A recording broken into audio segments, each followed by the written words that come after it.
Michael, good morning, good afternoon. Thank you for taking time to give one-on-one discussion with me.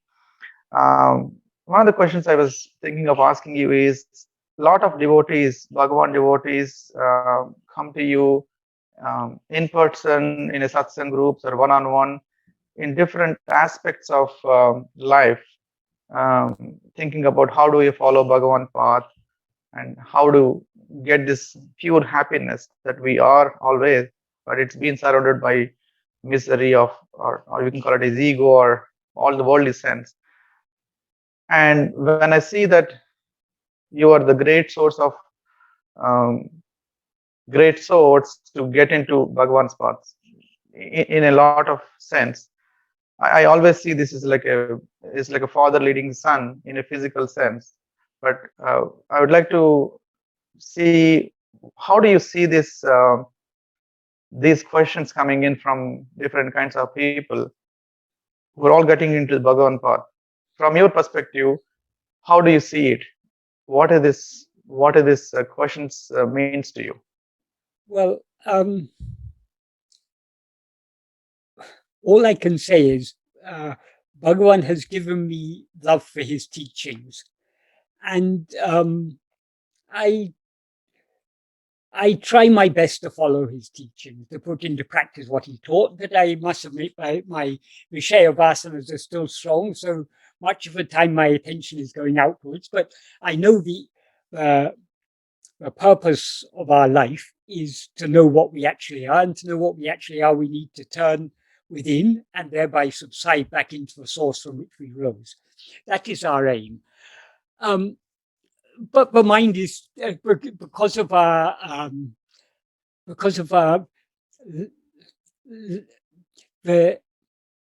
the deficiency of our love. We don't yet have sufficient love to turn within.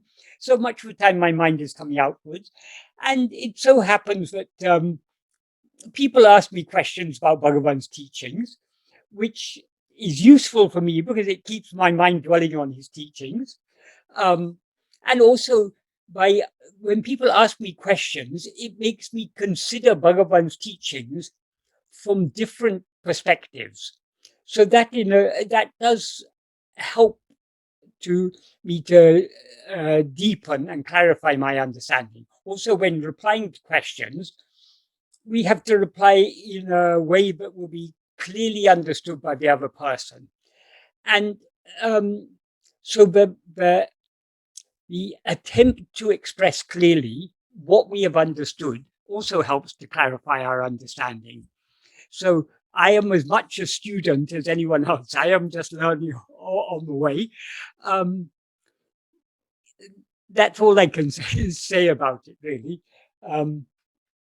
Ultimately, it's all only Bhagavan's doing, because if the answers I give are at all useful, that is because they can be useful only to the extent that they are faithfully reflecting the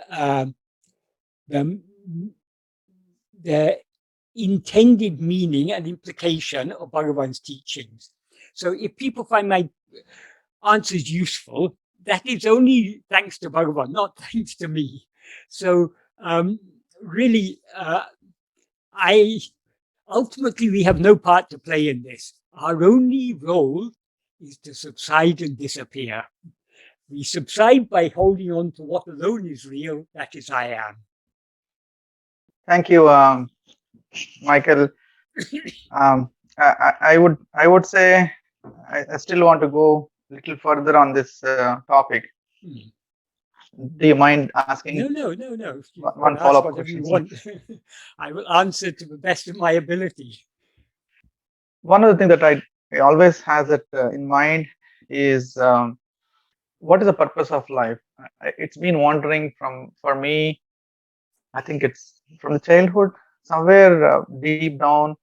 I had that kind of question. Maybe that's the central force of all the spiritual journey I have. I would say, yeah, or yeah. I'm thinking that probably that is one of the things.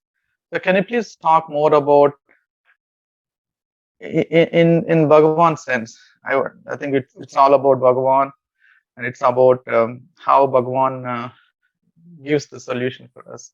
Okay. What's the purpose of life? When we In the ask, sense of when we ask what is the purpose of life, what we mean by life is our life as this person. And our life as this person is a part of our life as ego. It's only for ego that there seems to be any purpose, or that there seems to be a need to look for a purpose. So what is the purpose of our life as an ego? It is to know what we actually are, and thereby know that we were never ego. We were always as we actually were. So the sole purpose of life is to know what we actually are. And knowing what we actually are, since what we actually are is infinite happiness, and what we are all seeking is infinite happiness, knowing what we actually are is the fulfillment of all that we are aspiring for. So the sole purpose of life is to investigate ourselves and thereby surrender ourselves and merge back into the source from which we arose. What is the source from which we arose? It is only I am. That is that fundamental awareness of our own existence. That is alone is what is real. That alone is what shines in sleep. And that is the source from which we have risen as ego. One of the things that I came to mind, it came to my mind when I started this spiritual journey back in 90s, I would say. I started, I think, in a sense, through Ramakrishna Paramahamsa and Vivekananda, reading about attending those sessions. Then that's where I got little convincing answer about what's the purpose of life. It says their sense. It is that time it was very convincing. Now when I come to Bhagavan, it is more clear. Yes. I'm not trying to compare. I'm not trying to have any kind of what is good versus we all go through a deepening and a refining of our understanding. That is, our goal is not understanding. Our goal is, but understanding is necessary. It is, in order to follow the path, understanding is necessary. And as we follow the path, our understanding is naturally grows deeper and more refined. So what we understood as our purpose some years ago, we now have a more refined understanding of that. That is natural. That's all part of the process of following this spiritual path. But do you? I just want to quote something from my memory. I had recollection of this was being there for years. So I'd like to quote that one. It said, back in 90s when I started this one, it says the purpose of life is to manifest the divine nature which is already within you, and that's what it's been there. So I was very convinced that, oh, there is something divine within ourselves. There is a God within us. I am the God. It is like, this is Aham Brahmasmi. So that was something great thing at that time, something like, but when I was trying to understand, analyze, and say, hey, I'm the God.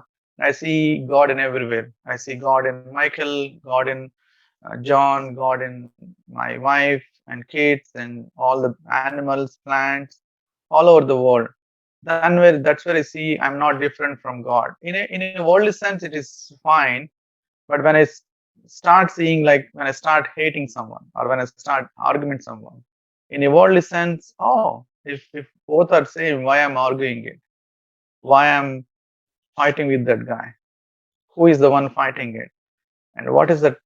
Is it not deviating from the purpose? If it is meant to be, purpose is meant to be like manifesting the divine nature within us, then we should all be very quiet, very peaceful, very happy. No, nothing, no negativity in this world. Nothing should go wrong. It's all should go as a happy path, like movie going in a very, from the start to finish, it's all like a very beautiful, happy movie. No sad scenes, no fights or like that.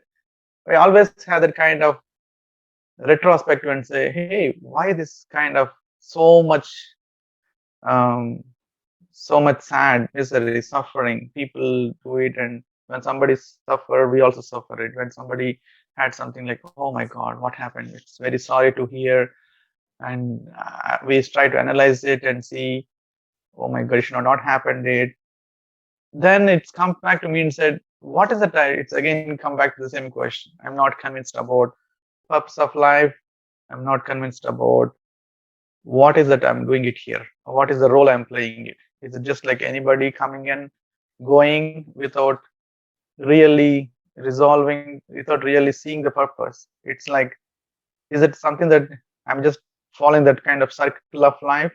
Like a lot of people say, samsara, wheel of samsara, like come have experience of all this childhood, adolescent, and with a family, kids, and work, get to old age. Then when time Bhagavan, God takes us, we just go without even seeing that, oh, I just did something routine, thing for any human being does.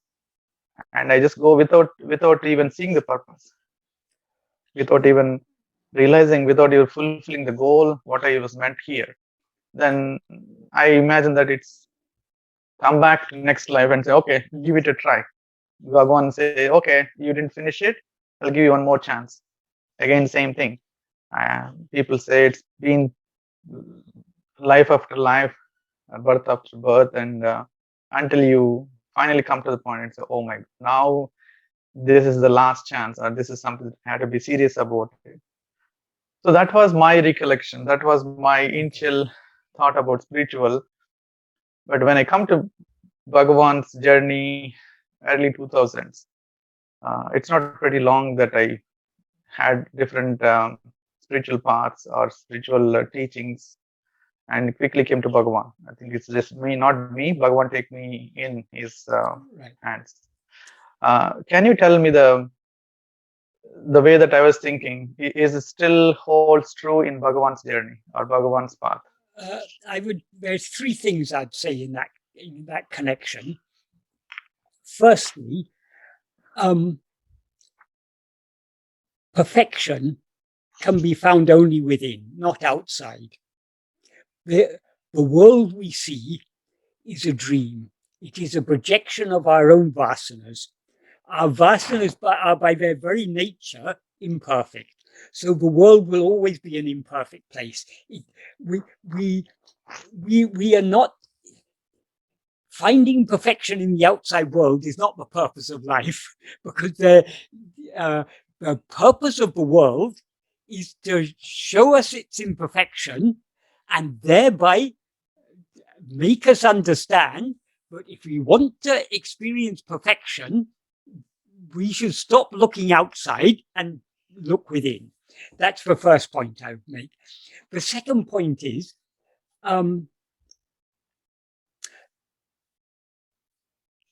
whatever happens in our external life is according to prarabdha. It's already preordained. So sometimes we may be in a situation where, even though we don't seek it, we may be in a situation where we are in one way or another in conflict with other people. We may try to avoid such situation, but when we are put in such situation, even if we don't want to fight others, sometimes they may come and fight us. So, I mean, fight, I'm not talking about physical fighting, whether by words or well, in some way or other, people, there's often conflict in human relationships. This is just the way of the world. Whatever conflict we find ourselves in is according to prarabdha. Everything that we experience is according to prarabdha. This doesn't mean that some people naively take it to mean that all our actions are according to prarabdha. That is not the case. all that happens to us is according to prarabdha. The actions we do in response to the things that happen to us, that is maybe some actions we are made to do by God in accordance with our prarabdha, as Bhagavan says in the first sentence of the note to his mother. But that doesn't mean that all the actions we do are in accordance, we are made to do by God, because our own vasanas are, as Bhagavan says, when the mind comes out, it wanders under the sway of its vasanas. So as soon as we allow our attention to come away from ourselves, we are, to a greater or lesser extent, under the sway of our vasanas. And the vasanas, whatever all mental activity is driven by vasanas, and the mind drives the speech and the body. So ultimately, it's all driven by our vasanas. So even though some of our actions may be actions that we're made to do, so whatever is to happen in our life is according to prarabdha. We should not be concerned. That is, we cannot change prarabdha. We cannot avoid doing the actions we are made to do in accordance with our prarabdha. What we can do is turn our attention back within, and thereby not allow ourselves to be swayed by our vasanas. If we allow ourselves to be swayed by our vasanas, inevitably we'll be doing agamya. What Bhagavan taught us about this law of karma has one simple purpose. It's another reason for us not to allow our mind to go outwards and to turn the mind within, because we cannot change what is to happen will happen. What is not to happen will not happen. We cannot change that in the slightest. So trying to change anything is futile. That's another point. The third point I wanted to make, I've heard this saying before, that the purpose of life is to manifest the divinity within us. But when we hear such statements, we need to consider them carefully. What do they mean? What in that statement, what does manifest mean? Does it mean to show to the world the divinity within us? Then if we take it to mean showing to the world the divinity within us, if that's what manifest means, we are taking the world to be real. According to Bhagavan, the world is just a dream. Our aim is not anything in the world. Our aim is only to turn within. If manifest the divinity within us, if we understand it in a more subtle sense to mean to experience the divinity within us, in which case manifest is not really the best word, because manifest tends to imply showing outwardly. That's what usually is understood by manifest. The divinity within us is always clearly shining. It is not something that we need to know anew. As Bhagavan said, jnana is not a new knowledge to be gained. All that is required, Bhagavan gave a very simple analogy. He said, if you've got a room full of furniture and so many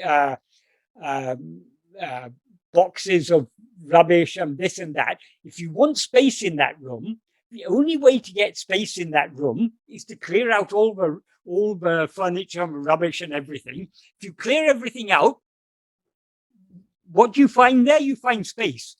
That space isn't newly created. The space was always there. It was obscured by the fact that there was so much clutter in that room. If you remove the clutter, what remains is the space. Likewise, our real nature is pure awareness. Even now we are pure awareness. Even now we are clearly aware of that pure awareness, because that pure awareness is what is shining within us as I am. The problem is why we seem to be ignorant of the pure awareness that we actually are is all the other things we're aware of.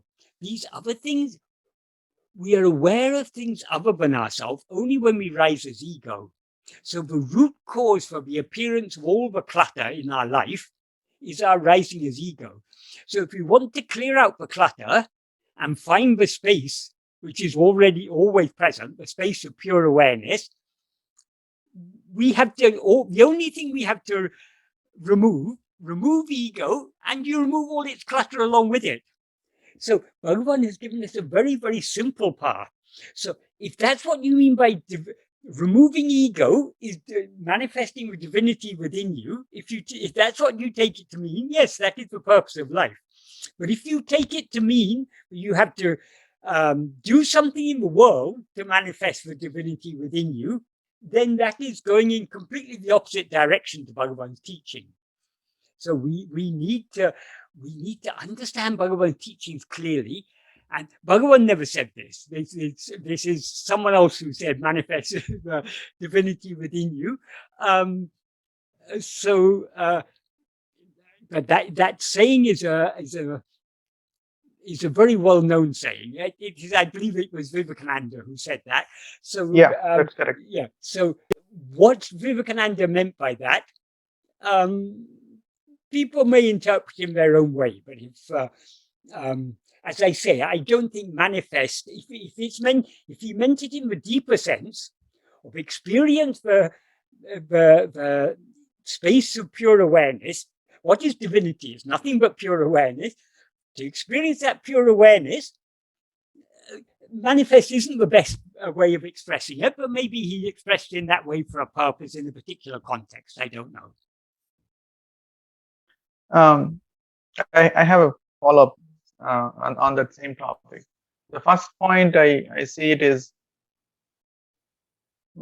as you mentioned, it is much more clear than, it's not like manifesting in external world, because I had that impression about, oh, it's not like I'm showing it as a god to the world or something, like I having a powers and say, hey, I'm very saintly, I am like this god and I'll be doing all the godly things. No, nothing bad about it, which is not going to happen.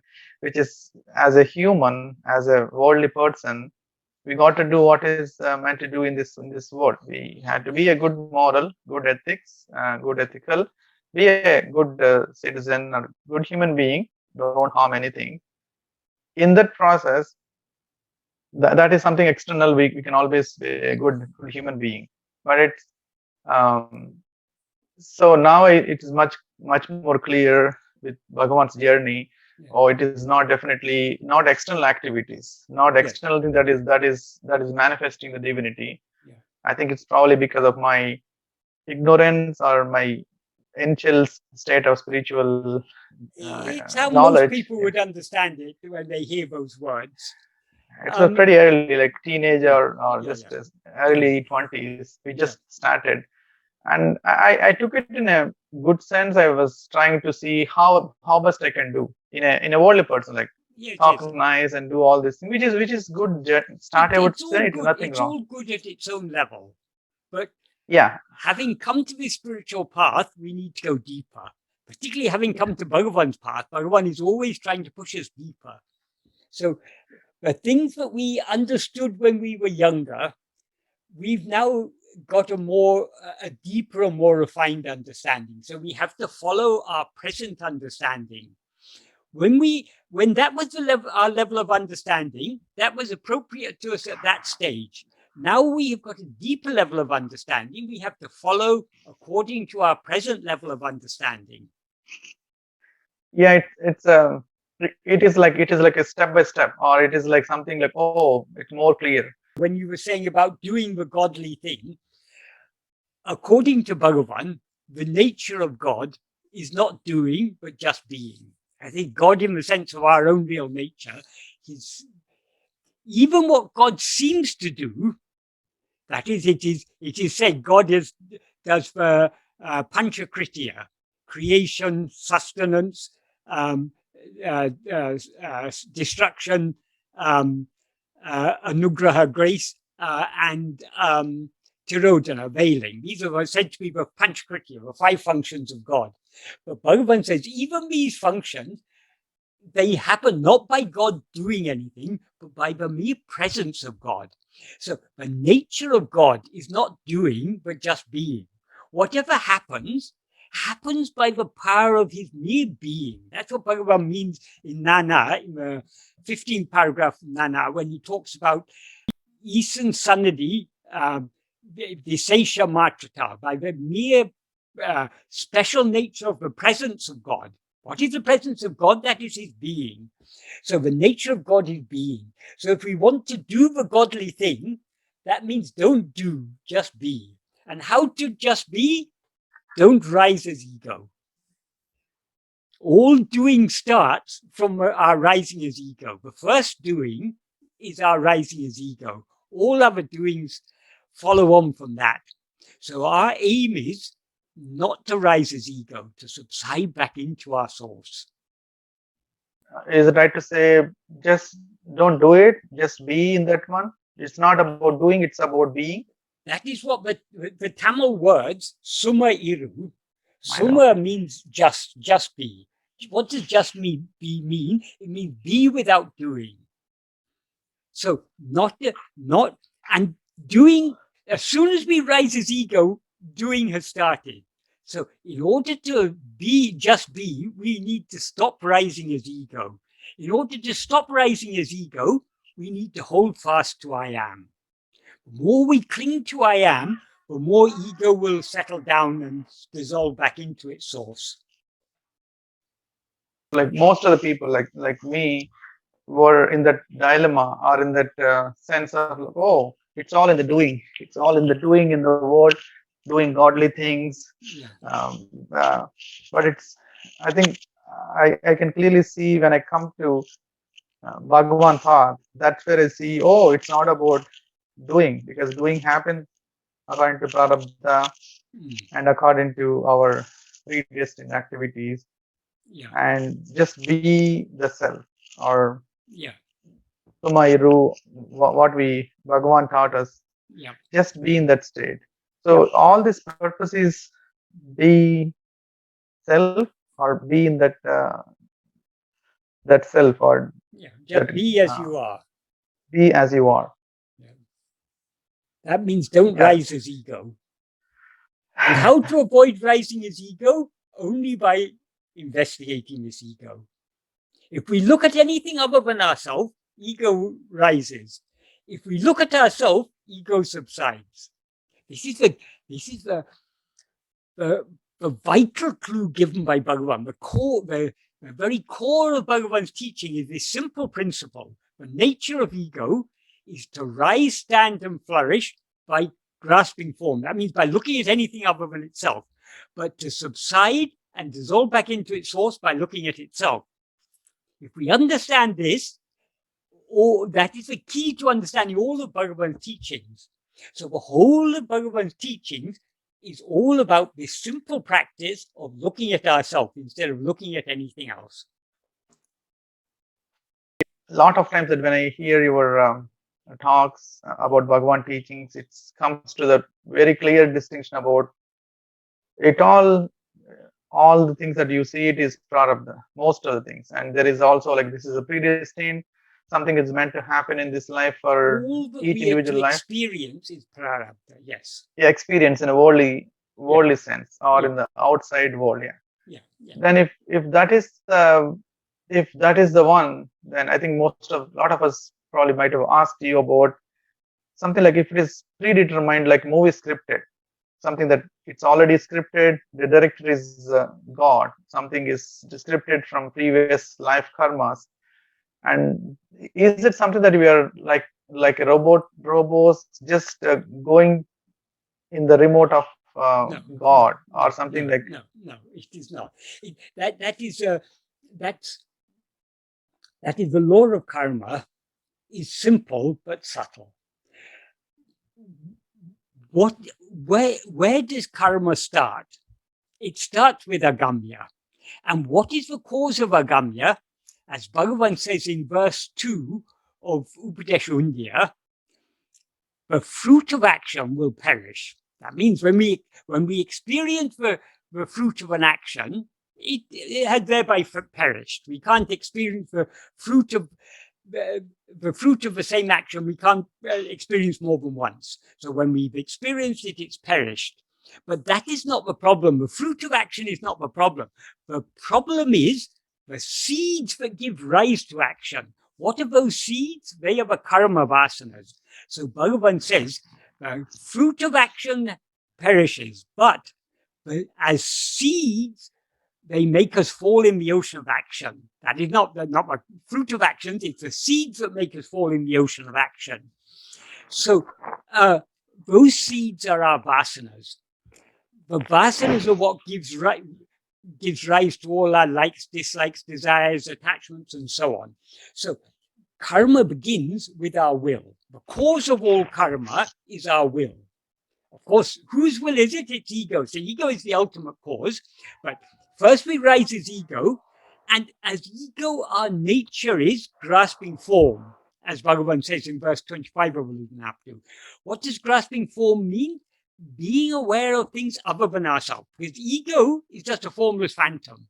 So any forms that are known are things other than ego. So in attending to anything other than ourselves is the very nature of ego. Why do we attend to other things? That is because the nature of ego is to attend to other things. Having the inclination to attend to other things is the nature of ego. That is the inclination, that is the vasanas. Vasanas are not the ego, but it's the nature of ego to have vasanas.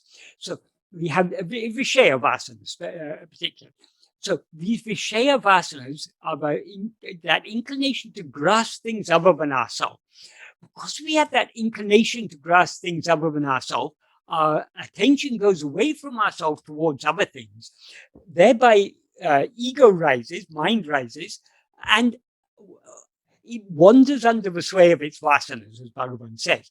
So all the actions we do by mind, speech, and body are being driven by our vasanas. Okay, some of them may be actions that our body, speech, and mind are made to do in accordance with our prarabdha. That is God's lookout. But the vast majority of the actions we do, we are doing under the sway of our vasanas.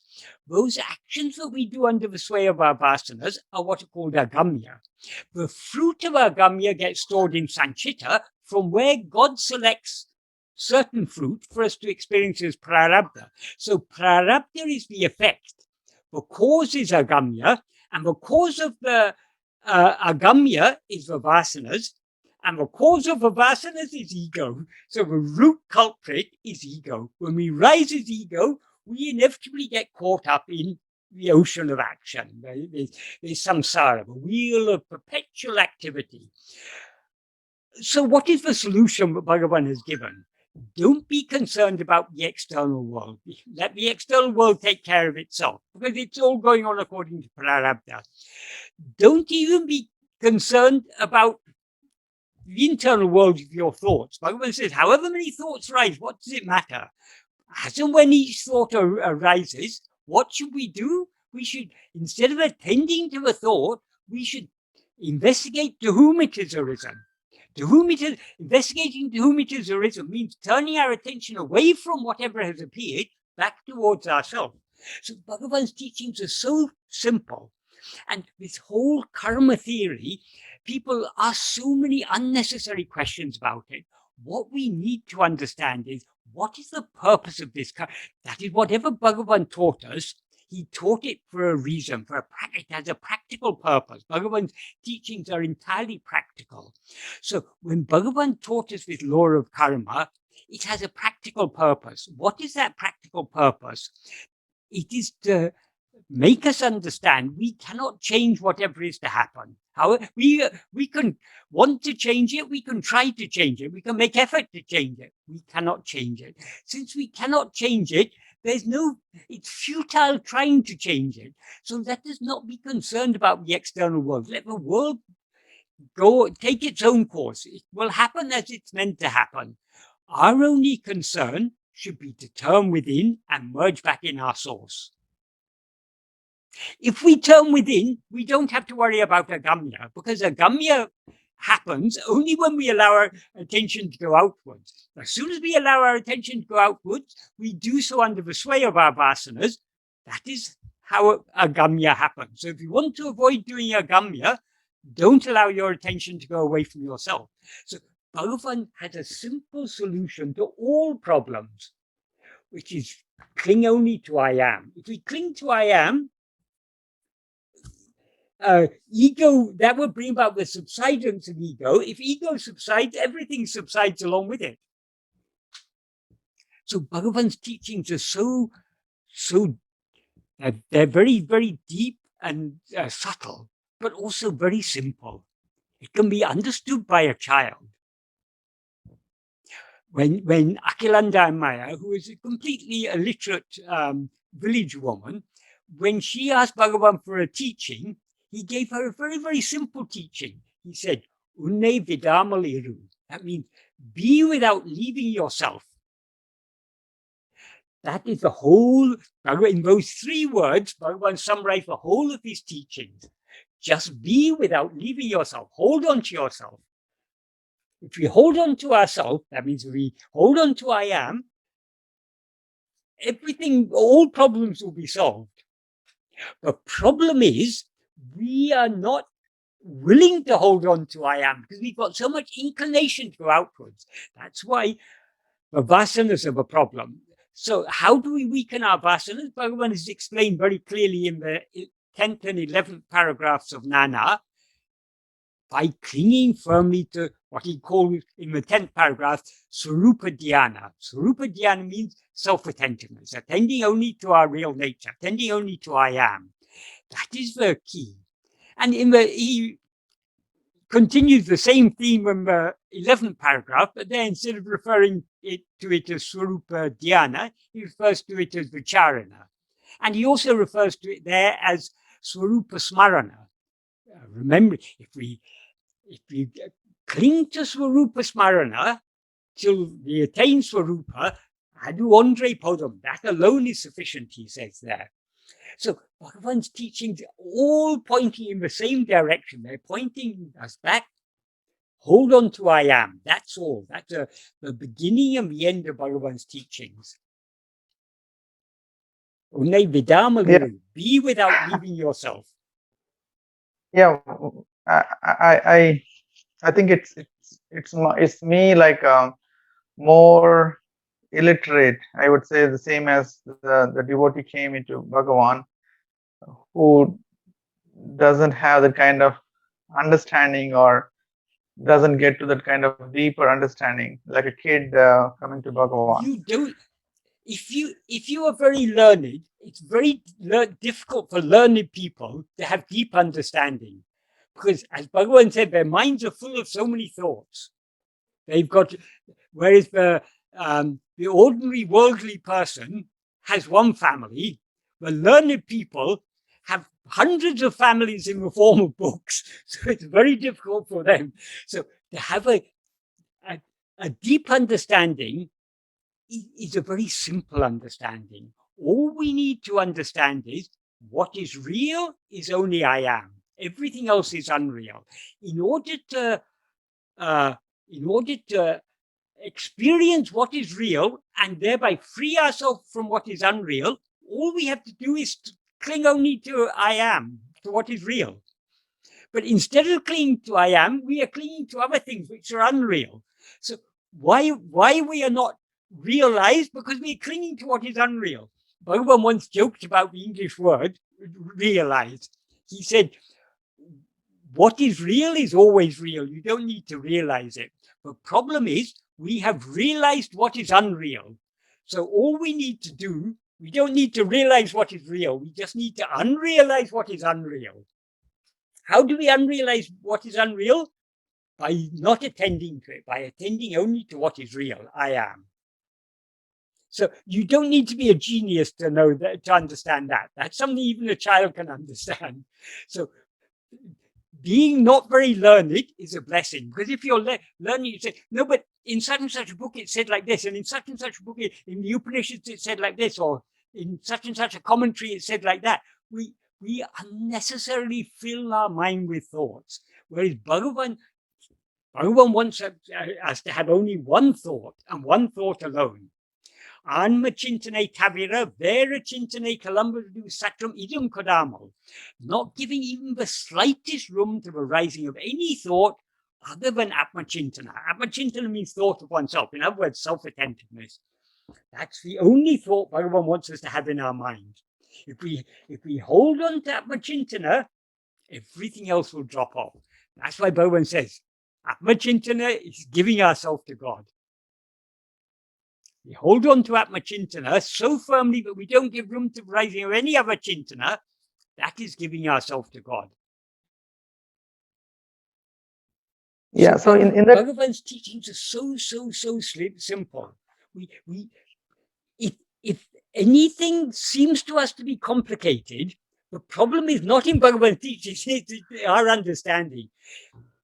That is the seemingly most complicated thing, the thing that seems to confuse people most of all, is the law of karma. But the law of karma is actually extremely simple. It's we who complicate it, because we ask so many unnecessary questions. How do I know whether this action is agamya or it is prarabdha? Why should you know? Did Bhagavan say, find out which is agamya? He said, no, find out who is the doer of action, who is the experiencer of the fruit of action. That's what we need to do. We are not to concern ourselves with action or with the fruit of action. We are to find out who is the doer of action, who is the experiencer of the fruit of action. That is I. So hold on to I am. Karma is taken care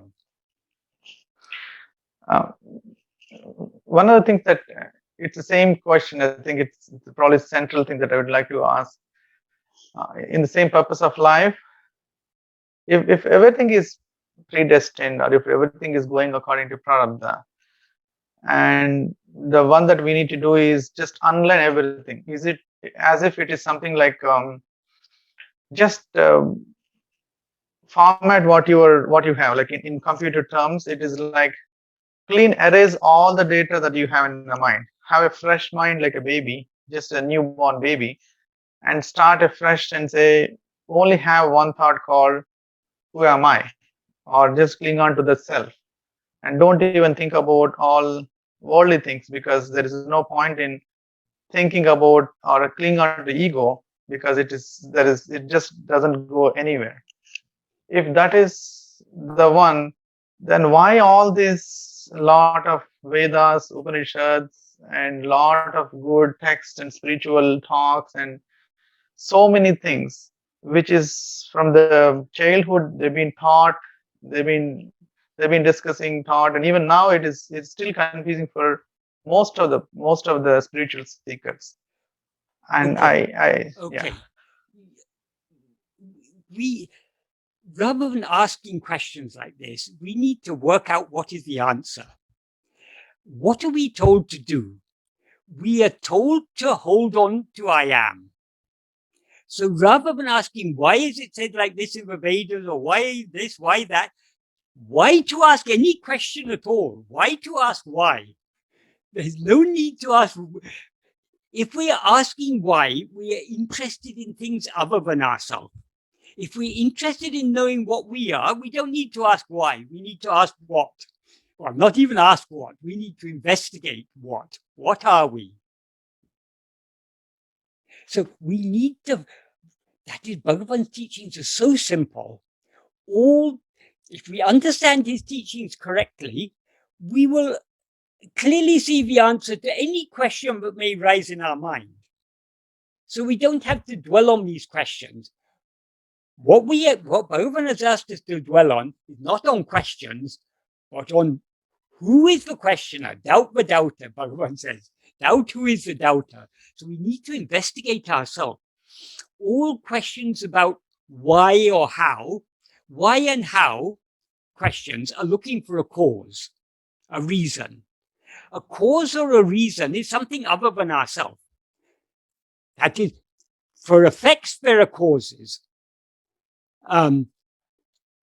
We are not interested in either cause or effect. We are interested in that which is the ground,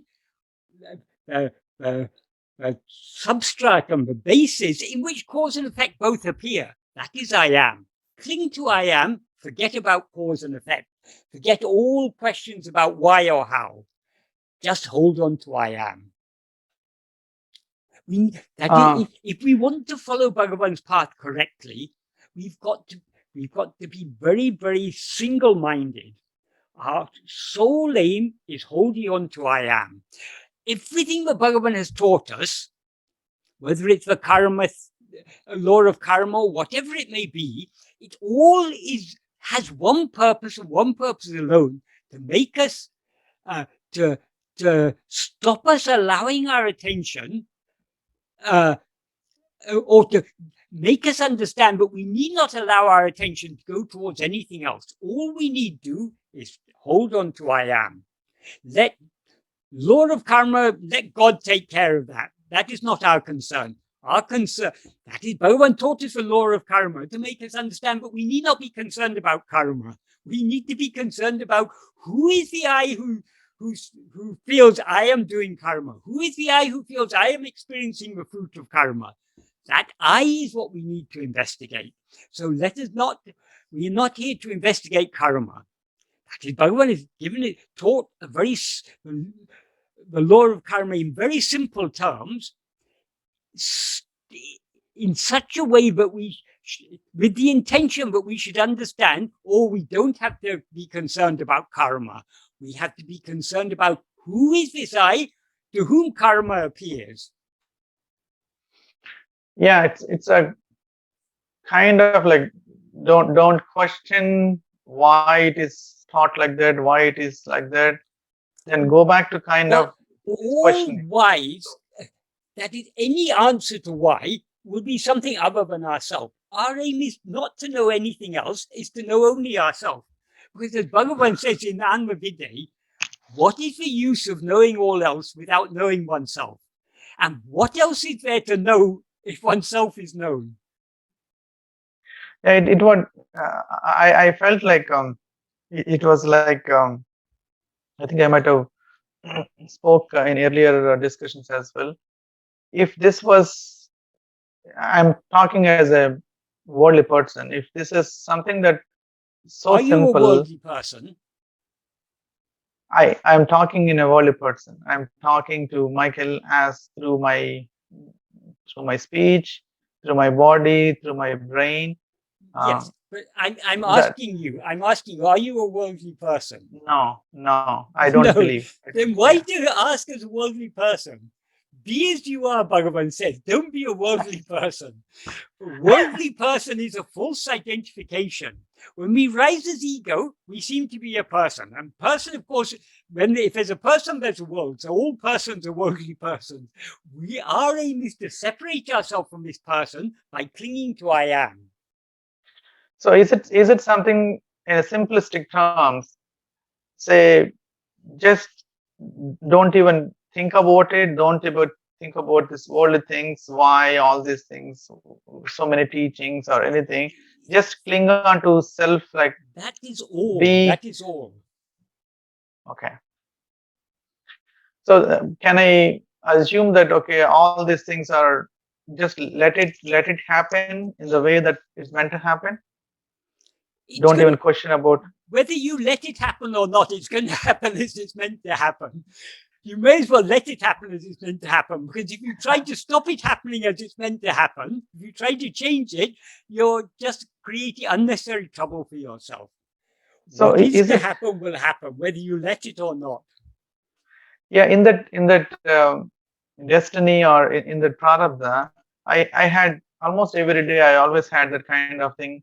Oh, if it is meant to happen, then what am I doing it here? It is probably so simple to live and say, let world take care of itself.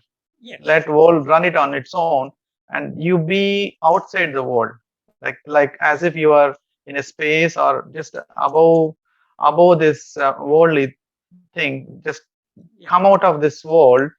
Just look at as observer and say, hey, I'm not touched by all these things. I'm not concerned about all these things, and I just want to be in a peaceful state of the self, or pure self, the self-attentiveness. and my purpose is just to be in the self state all the time.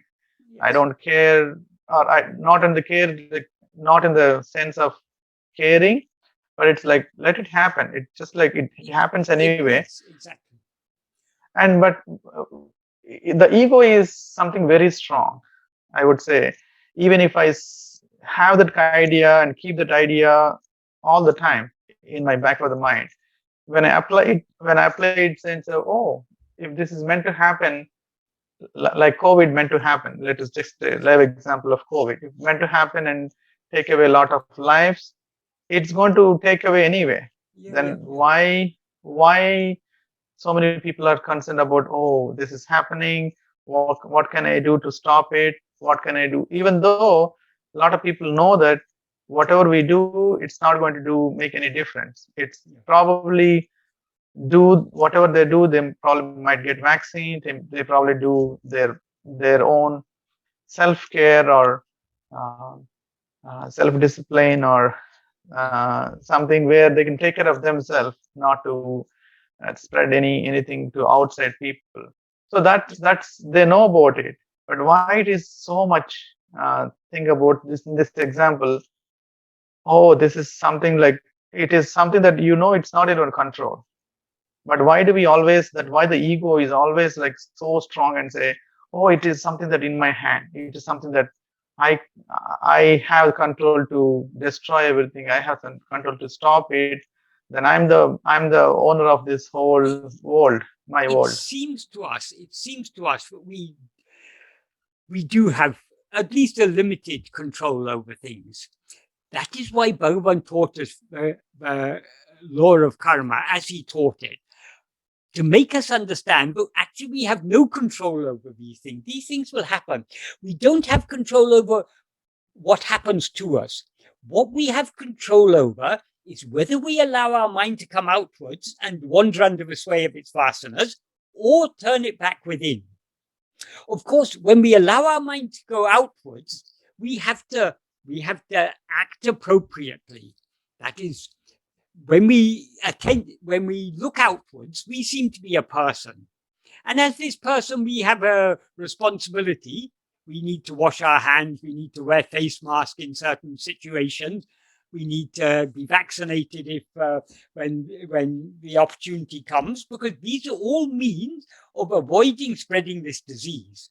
But that is only when we allow our mind to come outwards.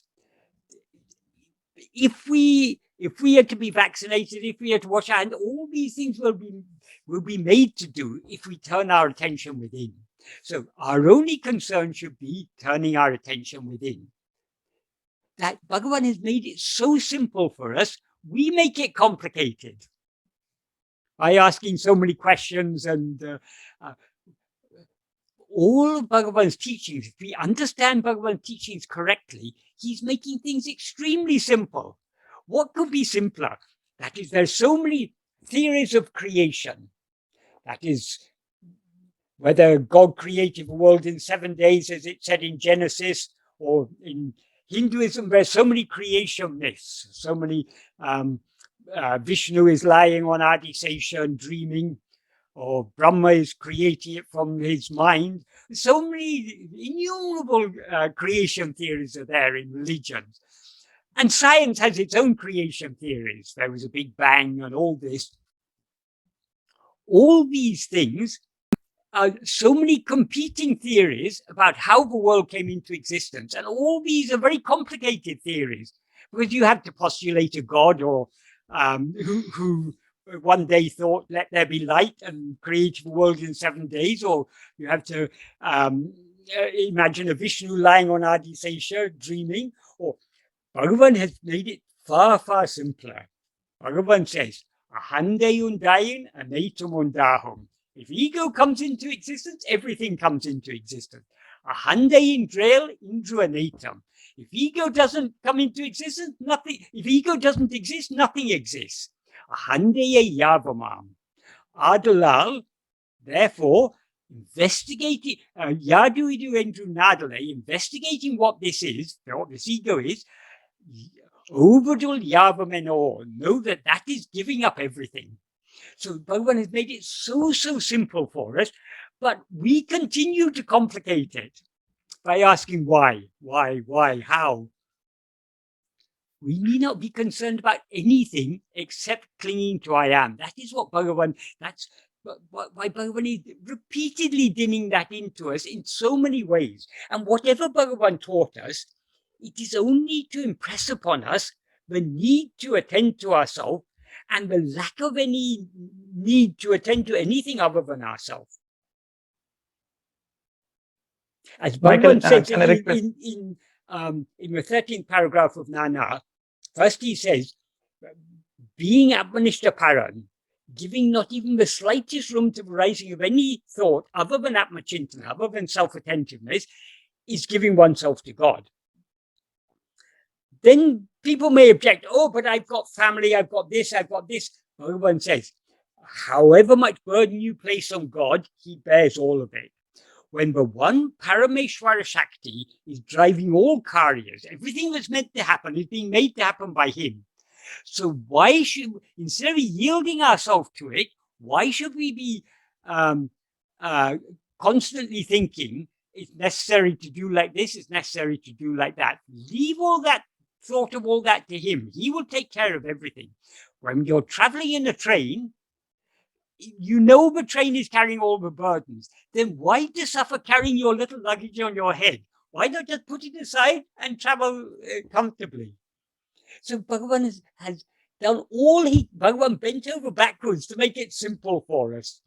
We are bending over backwards to make it complicated for ourselves by asking so many questions. I was telling you earlier also, whenever I see this kind of conflict and say, is it this or this? Like, tell me, like a pendulum, right? Let's go. Can I take this one or can I go this one? I think most of, like, if I really connect to Bhagavan and if I really connect to myself, then he'll say, okay, go this way. Something like in the deeper self is always like, you know what's going to happen. Not you in the sense, not a worldly person, something inside deeper self, you know what is going. But most of the times what I see it is we don't accept, or we try to overcome and say, oh, this is not, don't even take the decision. It is the self decision. But let have ego drive it. Let ego think, oh, can I take this one? Can I take this one? Keep on juggling and thinking unnecessary things, going in a lot of directions, which seems to be the cause of the most of the problems. And we don't let things happen on its own accord. Then it's that is why Bhagavan said in that sentence I just referred to, the third sentence of the 13th paragraph of Nāṉ Ār, when that one Parameshwara Shakti is driving all karyas, why should we, instead of yielding ourselves to it, be constantly thinking it's necessary to do like this, it's necessary to do like that? So we need not think about these things at all. Leave it all to Bhagavan. The only thing we need to think about is I. Hold on to that swarupa, that Atma-Chintana, that swarupa dhyana, everything will be taken care of. Uṉai vidāmaliru, be without leaving yourself. And coming back to the same topic about purpose of life and Vishaya vasanas and this ego, I always have this kind of, if that is so simple, like Bhagavan mentioned, like this life is meant to be like just being the self. Just other than self is all ego. Don't even attend to it. Just go inward. It seems to be more of like ego keeps going in, even though it is like that the nature of ego is to go outwards, because that's how it gets a life of it. That's how it survives the ego. Exactly. And we are trying to cut down that in the sprout level or the seed form and say, the moment you get out of ego, don't even have that kind of raising the thought and the beginning of itself and say, hey, don't even start going out, just turn within. that's a practice that Bhagavan gave us, and say the Very, moment very simple practice. very simple, and say once you start going, then there is no control. Then it can go farther, like thousands of miles, and keep going. Whole day or whole life is like ego, full of ego. Why whole life? We've been doing this for crores of lives. Yeah. So that's very simple and more powerful, but it seems for the ego mind, the one that I'm talking from. Oh, it is like, if that is so simple, why everybody cannot follow? If that is, it is like eating banana. It is like peeling banana, and it's just putting the banana in the mouth. It's just as simple as eating banana. Why we seems to complicate it? Why in the sense, like, again, it's coming back from the ego mind that I'm talking about. The reason why, if we are honest with ourselves, we don't yet want it. If we want it, if we want to cling to I am, there's nothing easier than clinging to I am. But clinging to I am means we have to let go of other things, and we're not yet willing to let go of other things. I want self-realization. I want mukti. I want jnana. But I don't want to let go of anything else. I want to have all that I've got, plus add on some jnana and some mukti and some. It doesn't work like that. If we want mukti, if we want self-realization, if we want jnana, the only way is to give up everything. And we give up everything only by clinging to I am. Is it simple sense? Because a lot of people, I'm just telling about myself, and including a lot of things that I learned as a mind. We always look for some external, tangible experiences in the spiritual path. Most of the people coming to meditations, and this is very common. I think it's you might have answered it many times. Ego experiences of a food that keep ego alive. So ego is always, can I experience nirvikalpa samadhi? Can I experience a vision of God? Can I experience this? We want all these things, but who is the I who is to experience all these things? It is only ego. Can ego experience this? Can have experiences? Is it possible to have ego? Because ego is not real. It is just like just a bubble. It just pops up and sinks back. It just ego is not real, but everything that is experienced by whom? Only by ego. Ego, yes, yeah. So long as the experiences seem to be real, the experiencer seems to be real. So it's something like, don't even think about these experiences, all these object-oriented experiences. Come back to subject. Just be the who is experiencing, who is questioning all these things. All experiences are objects. They're things that are experienced by us. They're things other than ourselves. So no experience can help us to know what we are. We need to investigate, who am I the experiencer? It's kind of false. We are in a false trap.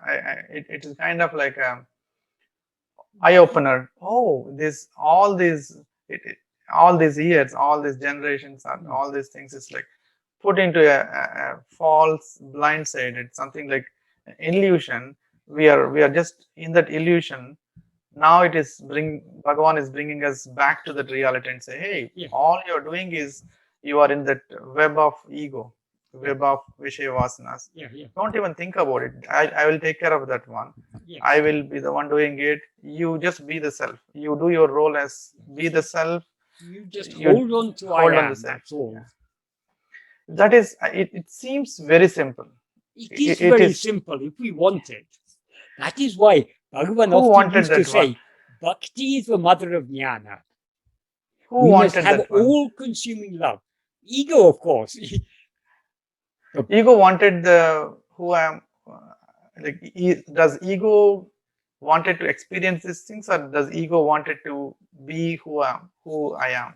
Ego wants everything. Even the simple that sense is the of problem. Object. That's what I said. We want mukti and we want the world. But I definitely don't think world is something that created by ego. that you want. It is experiences by the ego. It is something that we It is create a the dream. world. It's a dream. It's a dream. It's a dream. Because it's in the sleep, So I don't who have is that the ego. dreamer? The dreamer is ego. So your Bhagavan is asking us to say, who is the experiencer? Who Yes. wants the experiences? Yes. Who is the subject, like a Yes. experiencer, To the person to that whom is all this? To whom does all this appear? Does it mean that just if you can find out this mystery I, or It is it is not mystery. Don't look for a mystery eye. If you're looking for a mystery eye, you'll be searching again. for all eternity. There is no mystery eye. This is the There is real only I. one eye. You are that. Is it That is, there is only one eye. In its pure condition, it is just that fundamental awareness of our own existence, I am. But now, instead of experiencing it as just I am, we're experiencing it as I am Srini, I am Michael. Along with that pure awareness I am, we have mixed and conflated adjuncts. Remove the adjuncts and I am alone remains. How to remove the adjuncts? By clinging only to I am instead of clinging to anything else. Is it probably this is a follow-up question on the same lines? Me as a person, like a worldly person, like ego, like body, mind, as a Srini, I'm also trying to go within and find out who am I. I'll be in the self. Does it mean that everyone, the I, the thought I, or the person I, is it multiple, or is it like a one appears to be multiple in a bodies?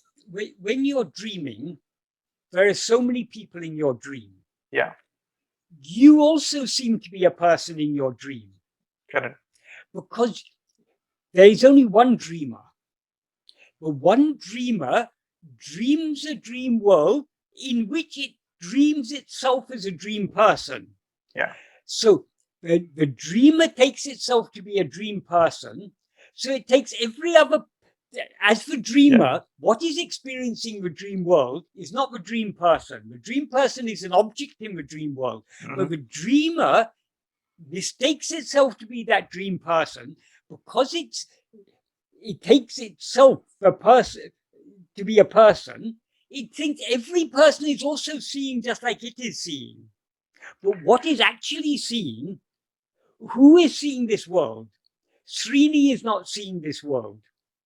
What is seeing this world is only ego that is aware of itself as I am Srini. So it seems to you that Srini is seeing the world. Because it seems to you that Srini is seeing the world, it seems every other person is seeing the world. But no person is seeing the world. What is seeing the world is only the dreaming ego. Is it ego? Safe to assume that is it egos looking at all the multiplicity? Yes. All this multiplicity. Everything appears only in the view of ego. That's why Bhagavan says, if ego comes into existence, everything comes into existence. If ego doesn't exist, everything doesn't exist. So how many egos are there? There's only one ego.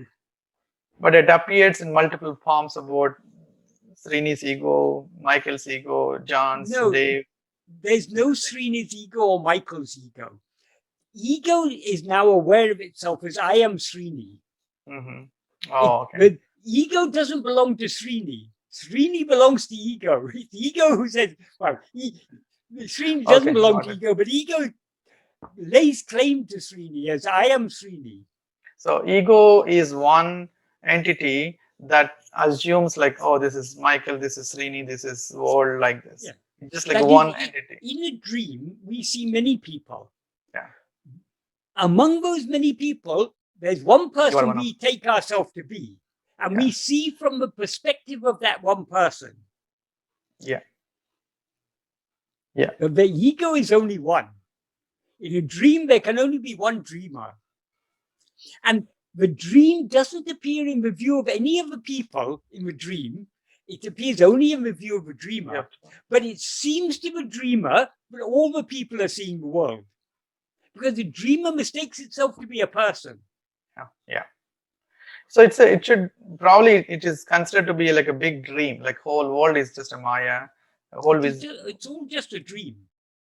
Not even but a it big dream. appears It's not.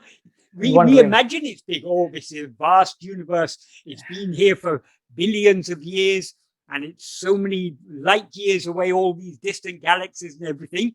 Where do all these billions of years and light years, where do they all exist? This vast time and vast space, where do they exist?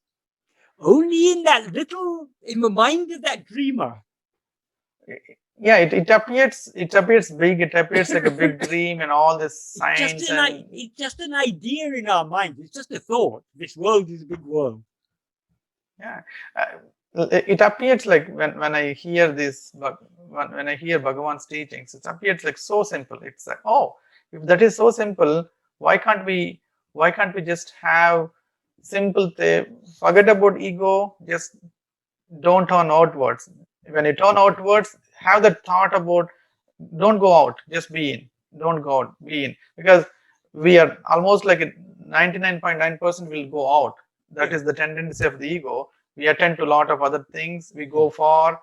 By the time we come back, it's probably by the night it will come back. Like when you almost about to sleep, you'll say, oh, I went all the way to London. Now I'm coming back to California. Yeah. It is like, then it takes a long time to come back. Oh my God, I'll fall asleep because I'm tired.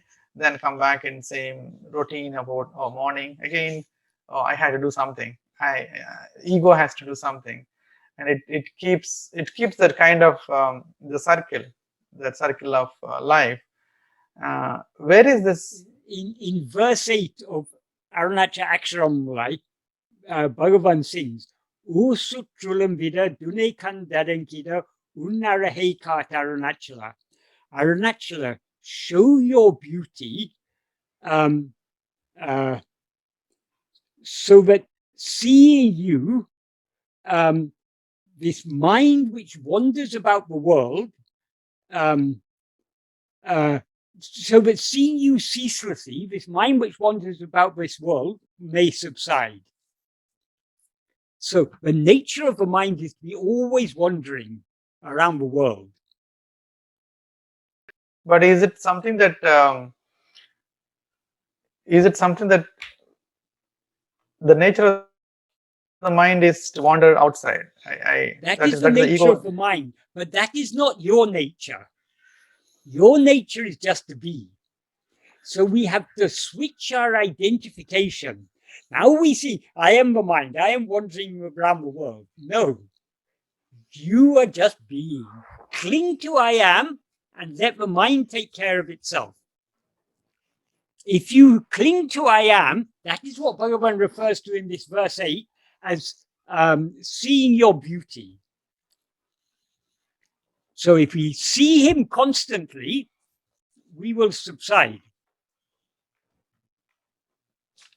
Like, can I assume that it's probably the best thing at this point or in this world, and say, look at him, like seeing him in a seeing his beauty means seeing I. Yeah, it is not like seeing his picture or looking at. That is also good. That is also good. But what his picture should tell us, it is. If we understand what is the teaching of Arunachala, Tirumbiya Handane Dinamaha Kankan Teriyum. That's what Bhagavan sings in verse 44 of Akṣaramaṇamālai. Turning within, see yourself with the inner eye, it will be known. So that is what Arunachala is teaching us in silence. That is what Bhagavan is teaching us through the mere look of his eyes. Yeah, it is. Yeah, it is. Seems to be very simple, and also the practice that Bhagavan gave us is like, it's not like too complicated. Like, oh, do this pranayama, do this meditation for so many months, and you get to the state of like anything simpler than the practice Bhagavan has taught us. Because to attend to anything other than ourselves, you've got three things there. You've got the one of meditating on anything other than ourselves. You've got the meditator, the one who's attending. you've got the thing that is attended to, and you've got in between them, you've got the meditating. You've got three things there. Whereas in self-attentiveness, the I that is attending, the I that is attending to, and the attention itself all are one. Just like a self, it doesn't have any three things. It doesn't have. It's only one. Just self, nothing like anything, nothing like ego or who is experiencing it. Yes, yes. That's why by attending to ourselves, ego subsides. That's what Bhagavan says. So seeing you constantly, so for the mind whose nature is to wander around the world, by seeing you constantly, it will subside.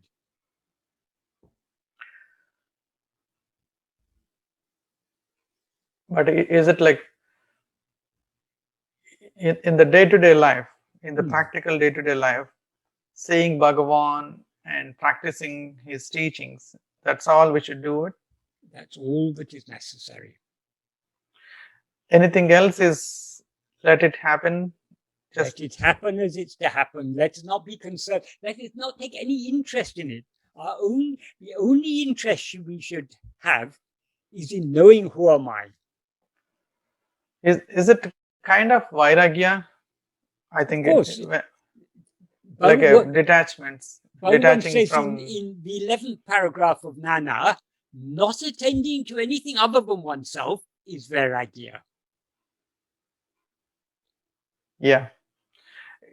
And it is not like oneself is jnana. These are one and the same. No, same, yeah. It's gnana. If there is gnana, then there is vairagya. If there is vairagya, automatically the gnana comes in. Yeah. Because if you just leave everything, and so if you, it is not a physical vairagya, just like leaving this samsaric or this leaving these things and going into Himalayas and doing the meditation. That is easy. Anyone can do that.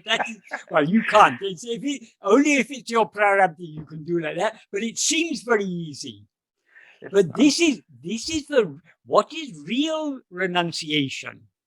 Bhagavan says in that verse 26 of Uḷḷadu Nāṛpadu, if ego comes into existence, everything comes into existence. If ego doesn't exist, everything doesn't exist. Ego itself is everything. Therefore, investigating what it is giving up everything. So it is not like going away from escaping from this worldly things. It is you can be as you are, as any person what you are in this world. No, you don't be a person. You are a person only when you look outwards.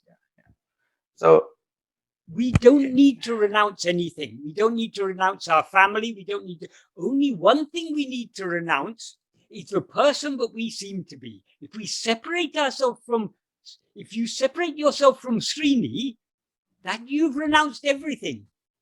How do you separate yourself from Srini? By holding on to I am.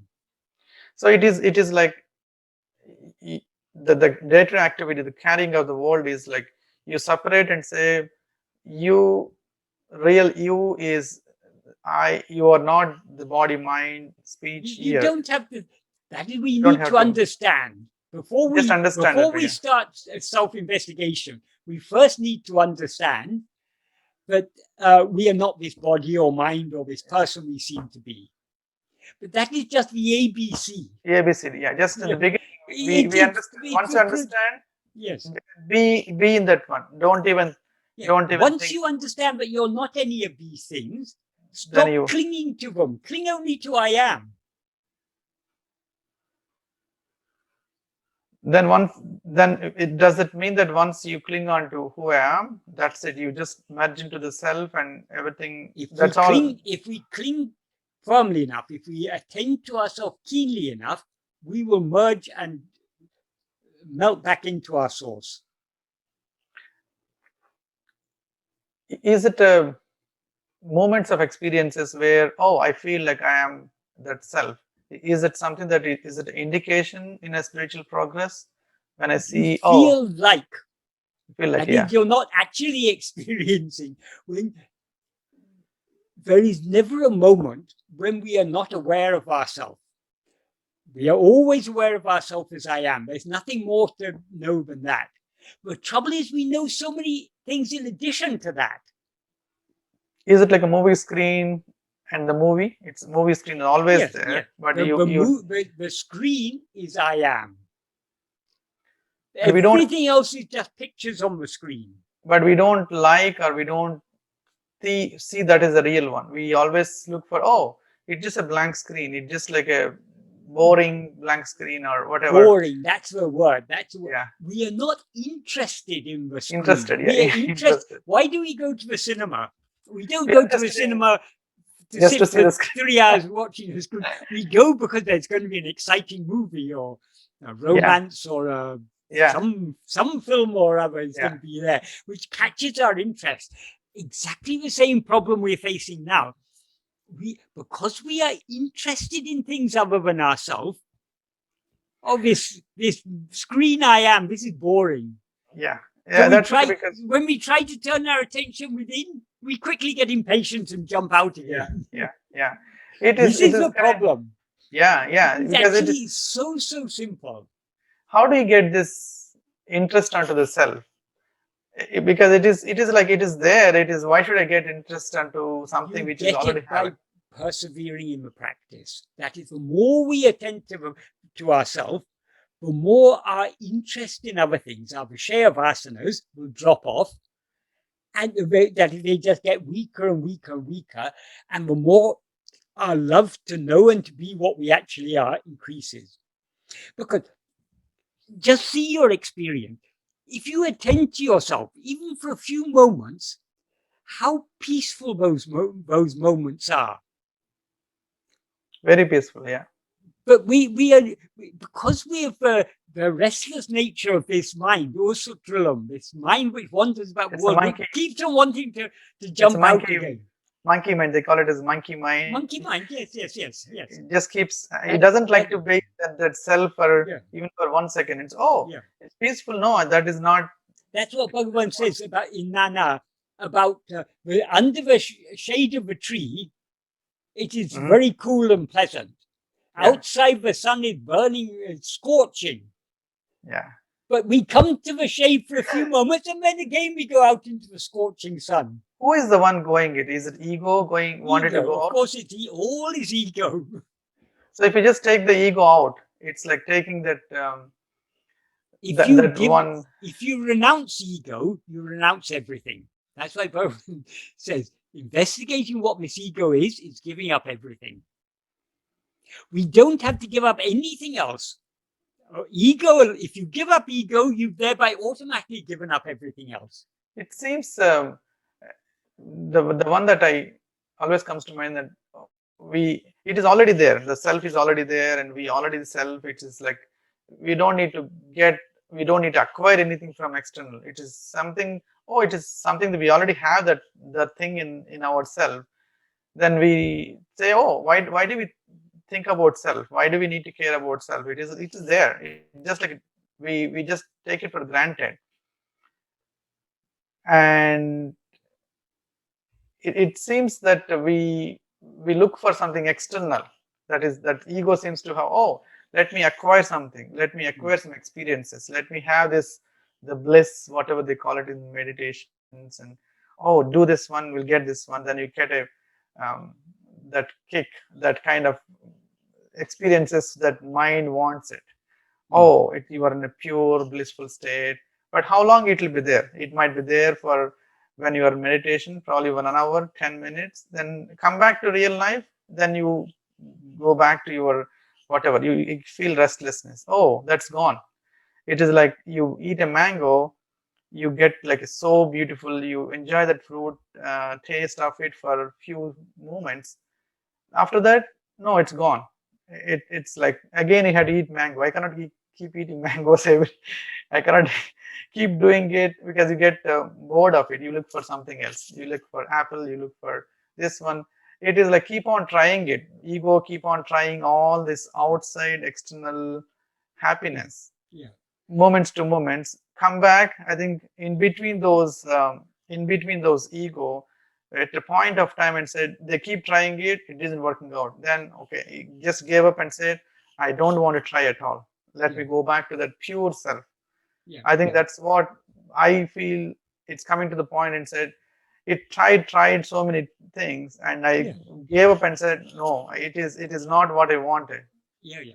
Then said, hey Bhagavan, please save me from this experiencing outside, and just bring me back to inside. Bring me back inside.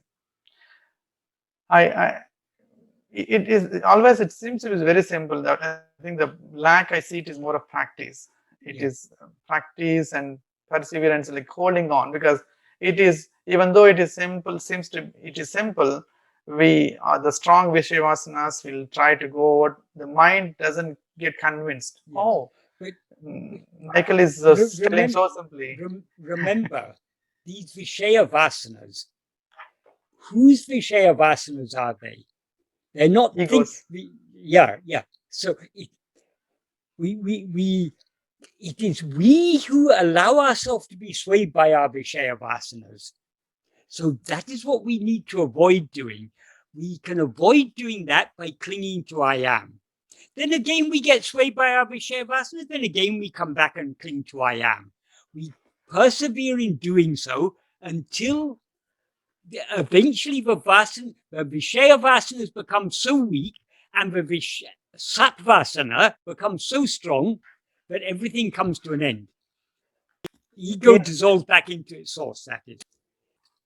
Just questions come from ego mind. Probably just as I have all these things just to clarify, just to have some clarity in my mind.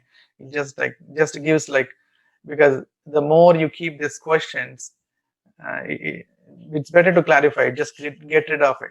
Yes. If probably if somebody like you or Bhagavan clarifies it, you get that kind of, oh my God, now it is relief. You don't get that question at all. And from that moment onwards, I won't even ask the questions to my mind. Said, oh, I got answers, I'm satisfied, just move on, go to the self.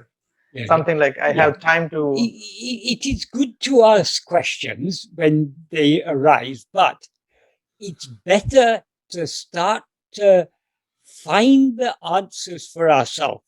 That is, if we read Bhagavan's teachings and think deeply about them, actually the answer to all our questions are there in his teachings. They may not be clear immediately, but with time we need to become more and more reliant on finding the answers for ourselves within his teachings.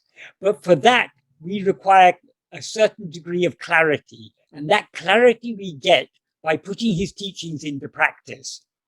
The more we put them into practice, the clearer they'll become.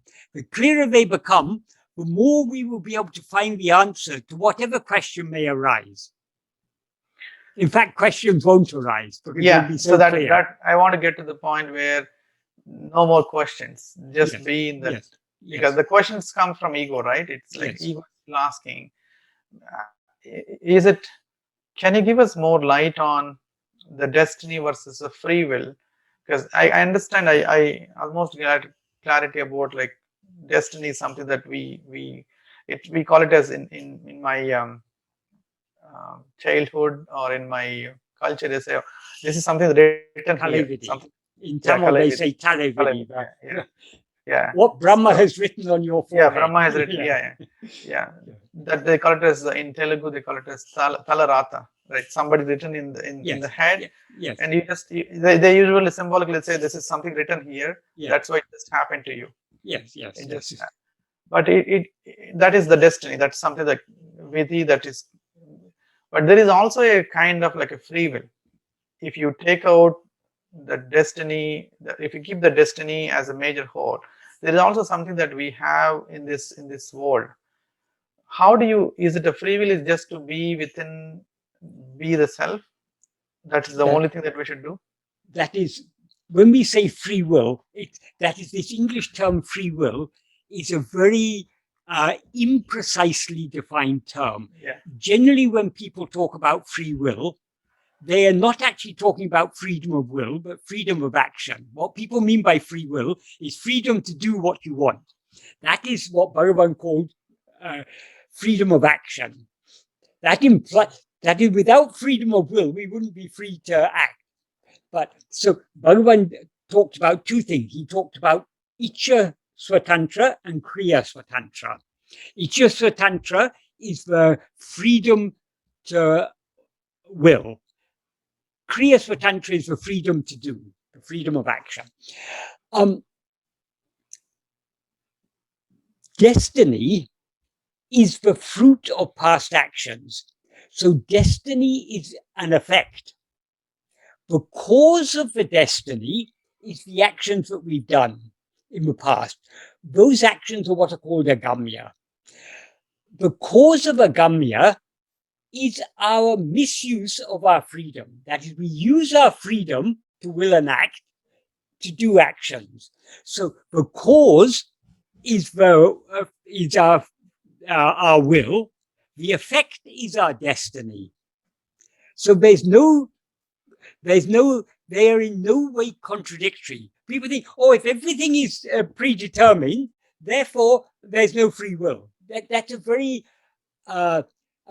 crude understanding. Because when it is said everything is predetermined, what is meant is everything that we are to experience. Because whatever we experience is the fruit of action that we've done in past lives. The fruit of action means the fruit of agamya. That is, the actions that bear fruit are agamya. The agamya are those actions that we do under the sway of our vasanas. In other words, according to our will. So is it both go on hand in hand? That is, whatever we are destined to experience, that is what we are to experience is predetermined. That is fate. What we want to experience, that is our will. The fact that it may be your destiny to have a very to experience so many sufferings. You don't want to experience those sufferings, but it's your destiny. You got to accept but however it. much you want to avoid those sufferings and to experience a more pleasant life, if it's your destiny, however much you want to do it, however much you try to, you cannot change it because it's destined. So the law of karma is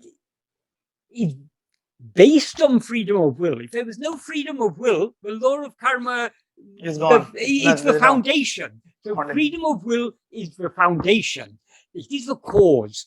The prarabdha, the destiny, is the effect.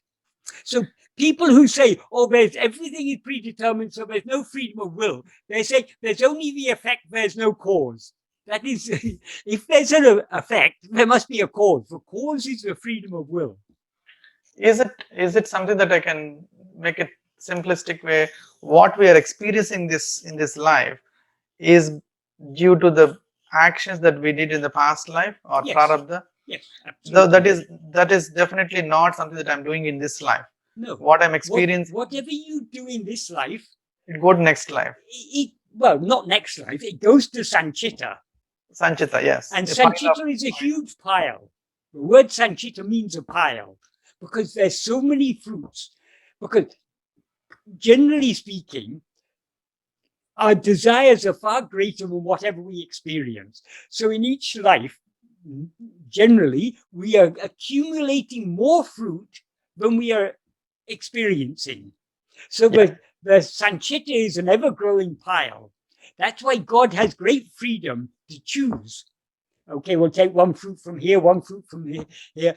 Sometimes we see very good people, they suffer a lot in this life. But whatever they suffer is the fruit of bad actions. Then when they're such good people, why are they suffering the fruit of bad action?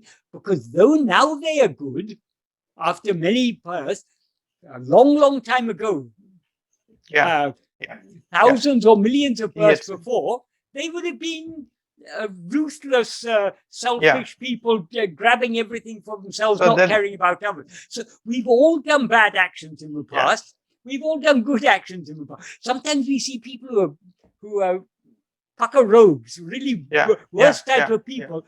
Their life seems to be, they have money, they have everything they want, they seem to have. That doesn't mean they're happy because they will always want more. But how when they're such bad people, how are they experiencing such a good prarabdha?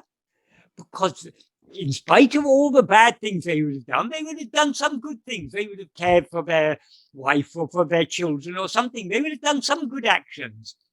So what we experience ultimately, okay, everything that we experience is the fruit of our past actions, but it may have been actions that we did millions of Janmas ago. We don't know. So that is why Bhagavan often used to say, whether you call it prarabdha or God's will, it amounts to the same thing. Why? Because it's God who selects which fruit we should experience when. Why does God select for us to experience certain fruit now? Because those are the fruit that will be most conducive to our spiritual development. So whatever we experience, yes, it is prarabdha, but if we are following this spiritual path, it is more useful to think of it as God's will. Because if we take it to be God's will, it'll be easier for us to accept. How nobody has a perfect life. Everyone's life is a mixture of pleasure and pain. And we all face difficulties of one sort or another. Whether we are rich or powerful or poor, or often the poor people actually are happier than the rich people. I see that one. But the happiness is not by the external things. But whatever it is, everyone in one way or other undergoes difficulty in life. That is the nature of life. We all face difficulties. If we take that to be God's will, which it is, that is far more conducive to our. It's far easier to accept it. Easier to accept it. So that is why Bhagavan often used to say, whether you call it prarabdha or God's will, it's the same thing. So then it is let me accept whatever God wants me to experience in this life. I would probably say this is my fate. What some suffering comes into my life with some external things. Let me deal with it. Let me clear the debt. Let me clear that. You don't even have it.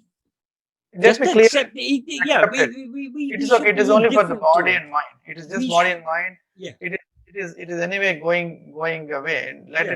Let God takes care of this. If you want me to experience this suffering, it is okay. It is not me experiencing it. But the pile of sanchita, the sanchita, because there is a free will or there is a freedom from action, where we have that kind of selection, where whether I want to create a new actions where it creates a fruit, and that creates again a lot of karmas, right? Then it will turn into suffering or some actions into the next lives, whatever the life that would be. But we don't have to worry about prarabdha, because that's all the will of God. We cannot change it. There's no control. We also don't have to worry about agamya, because why we do agamya? Because we allow ourselves to be swayed by our vasanas. If we avoid being swayed by our vasanas, we will thereby avoid doing agamya. So we have to go to a very subtle level. So the cause of agamya, that's why Bhagavan says, as I said, in verse 2 of Upadēśa Undiyār, Bhagavan says it is the seeds that cause us to fall in the ocean of action. Those seeds are our vasanas. So if we take out this prarabdha and agamya, so if we just leave these two to Bhagavan, let Bhagavan handle this, let Bhagavan handle what is gamya, then the only thing that we need to do is just cling on to the self. Exactly. Cling on to the self, and then whatever happens, just say it's all Bhagavan's. Can we just in a simplistic terms? But in practice, we cannot avoid doing agamya so long as we rise as ego. Because when we rise as ego, we do so under this. That is okay. The only way to avoid doing agamya is to cling to I am. How do we cling to I am? Whenever we allow our attention away from ourselves, even to the slightest extent, agamya has started. How do we stop this kind of sprouting this ego, because the ego comes from the seed, like something vasanas, right? Is it something that do No, we have the ego control? doesn't come from a vasanas. The vasanas The are from ego. Vasanas are the seeds. The root of those, what gives rise to those seeds, is ego. Okay. So ego is the first cause. Only when we rise as ego do we. Vasanas are ego's inclinations. How do we eradicate this ego? Is it something like a simple erasing? Just erase this. Very simple. Hold on to I am. Self. Okay. So this is more by holding on to I am, we are thereby weakening the Vishaya vasanas and bringing about the subsidence of ego. So the way to achieve vasanakshaya and manonasa, actually vasanakshaya and manonasa are one and the same thing, but it is one Brahmastra that Bhagavan has given us, this self-investigation. Is it the same thought that is bringing it to ego? Is it the thought? Because there is only one. When the thought of self or the thought of ego, is it the same thing that is taking outwards versus bringing in? Because I'm looking at the seed, like something like in the root form. What is that in us? In us, where it is trying to get out of this, bringing it to ego. That is, we as ego understand that we are the problem, so we want to surrender ourselves. But though we want to surrender, the way to surrender ourselves is to cling to I am. But though we want to surrender ourselves, we are not yet willing to let go of everything else. So there's a struggle within our will. On the one hand, we want to hold on to I am. On the other hand, we don't want to let go of other things. So this is what sadhana is all about. It is this battle within our own will between our Vishaya vasanas and our Sat vasana, our inclination just to be, which is what the inclination just to be. According to that inclination, we want to hold on to I am. According to our Vishaya vasanas, we want to hold on to other things. So there is nothing like is it good or bad. It's good and bad. All this is in the sense of, in the perception of ego. All this good and bad are relative. In this spiritual path, Sat vasana is good. All Vishaya vasanas are bad. But when we allow our mind to go outwards, we then have to discriminate between the Vishaya vasanas. Some Vishaya vasanas are relatively good. Those are called Subha vasanas. Some are relatively bad. Those are called Asubha vasanas. So it is Sattvasanas and Vishaya vasanas. And within Vishaya vasanas is Subha and Asubha. But even then it is just a Vishaya vasanas. Subha and Asubha are relative terms. Some vasanas, that it's not a matter of black and white. This is Subha, this is Asubha. It's all relative. Some vasanas are better than others. It depends on the person. Some people say, example, eating meat is, it is okay, it is good. Some people say it is not good. It is not this example is probably not right. Yes, I know what you're saying. But it is not we who decide what is good or bad. It is God who decides what is good or bad.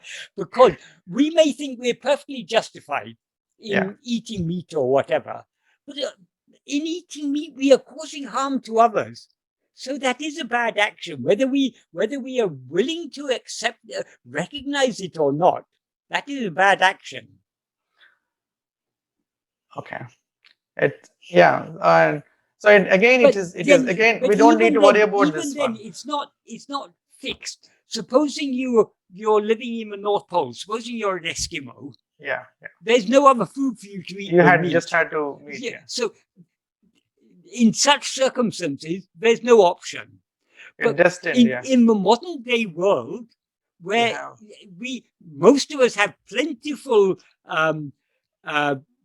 vegetables and rice and there's no need for us to eat meat. So if we eat meat, it's more sinful for a person in the modern world to eat meat than for an Eskimo to eat meat. Because the Eskimos, it's a matter of survival. It's not a matter of survival. Nobody in the modern Western world needs to eat meats for survival. Yeah, it is just we choose it. We choose because it's tasty, because it's like cheaper, or it well, a lot of reasons. But it is, and definitely it is not a, that is not a discussion. It is more like that itself is like, again, good and bad, subha and asubha, and it is again Vishay Vasanas. This is something that we don't need to worry about those things. Well, so come back to that Sattva. So long as we allow our attention to go outwards, we have to. Okay. That is, when we are allowing our attention to go outwards, we're doing a gamya to a greater or lesser extent, because we're under the sway of our Vishaya Vasanas. If we're doing a gamya, we have to be selective. It's better to do good agamya than to do bad agamya. Not because we're concerned about the fruit, but because we don't want to harm others. Yeah. That is, there's a all this is connected. That is, supposing I do actions that harm others, supposing I eat meat, and inevitably that's going to cause harm to others, because even if I'm not killing the animals, I'm buying I may be just buying it from a supermarket, but why supermarkets sell? Because people buy. And the supermarkets, they buy from what? From the farmers. Why the farmers produce? Because the supermarkets buy. So ultimately, it comes back to us. If we buy meat and eat it, we are the ones who are causing harm. There may be a whole chain of harm, but it's indirectly we are the reason for, because we are consuming it. We are wanted that one. So why we avoid eating meat is not because we want to avoid accumulating bad fruit. It's because we don't want to harm others. Supposing we don't care about others, supposing we don't care about the animals we eat, that is selfishness. That is, now we experience ourselves as this body. So we take so much care of this body. We don't want this body to be killed. We don't want this body to suffer. We want all comforts and conveniences for this body. Why are we so concerned about this particular body? Because this is a body I take to be I. So if I care about this body more than I care about other people, that is selfishness. So following moral principles like ahimsa, caring for others, having compassion, having kindness, these are all conducive to the purification of the mind. They are lessening the strength of ego. They're lessening the strength of the selfishness. All selfishness is caused by ego because of our identification with the body. So even when our mind is going outwards, we can still act in a way that will purify the mind. But that's all. I mean, obviously, when we're allowing our mind to go outwards, we should act in an appropriate way. We should try to avoid causing harm and everything. But what Bhagavan has given us is something far, far deeper than this. What Bhagavan says is, cling only to I am. If you cling to I am, then there's no question of you're doing any either good action or bad action. You're beyond action. You are just be the self, and you don't think about this sanchitas. You don't subha and asubha vasanas, because so Bhagavan has given us a solution which is far deeper. And but in a practical sense, like if I take that example of eating meat or harming others or harming some objects, it is again, if I see something like this is the body, I don't want to harm myself. I want to protect with all the comforts. If I look at the same thing as I also want to treat other people as other beings as the same as me.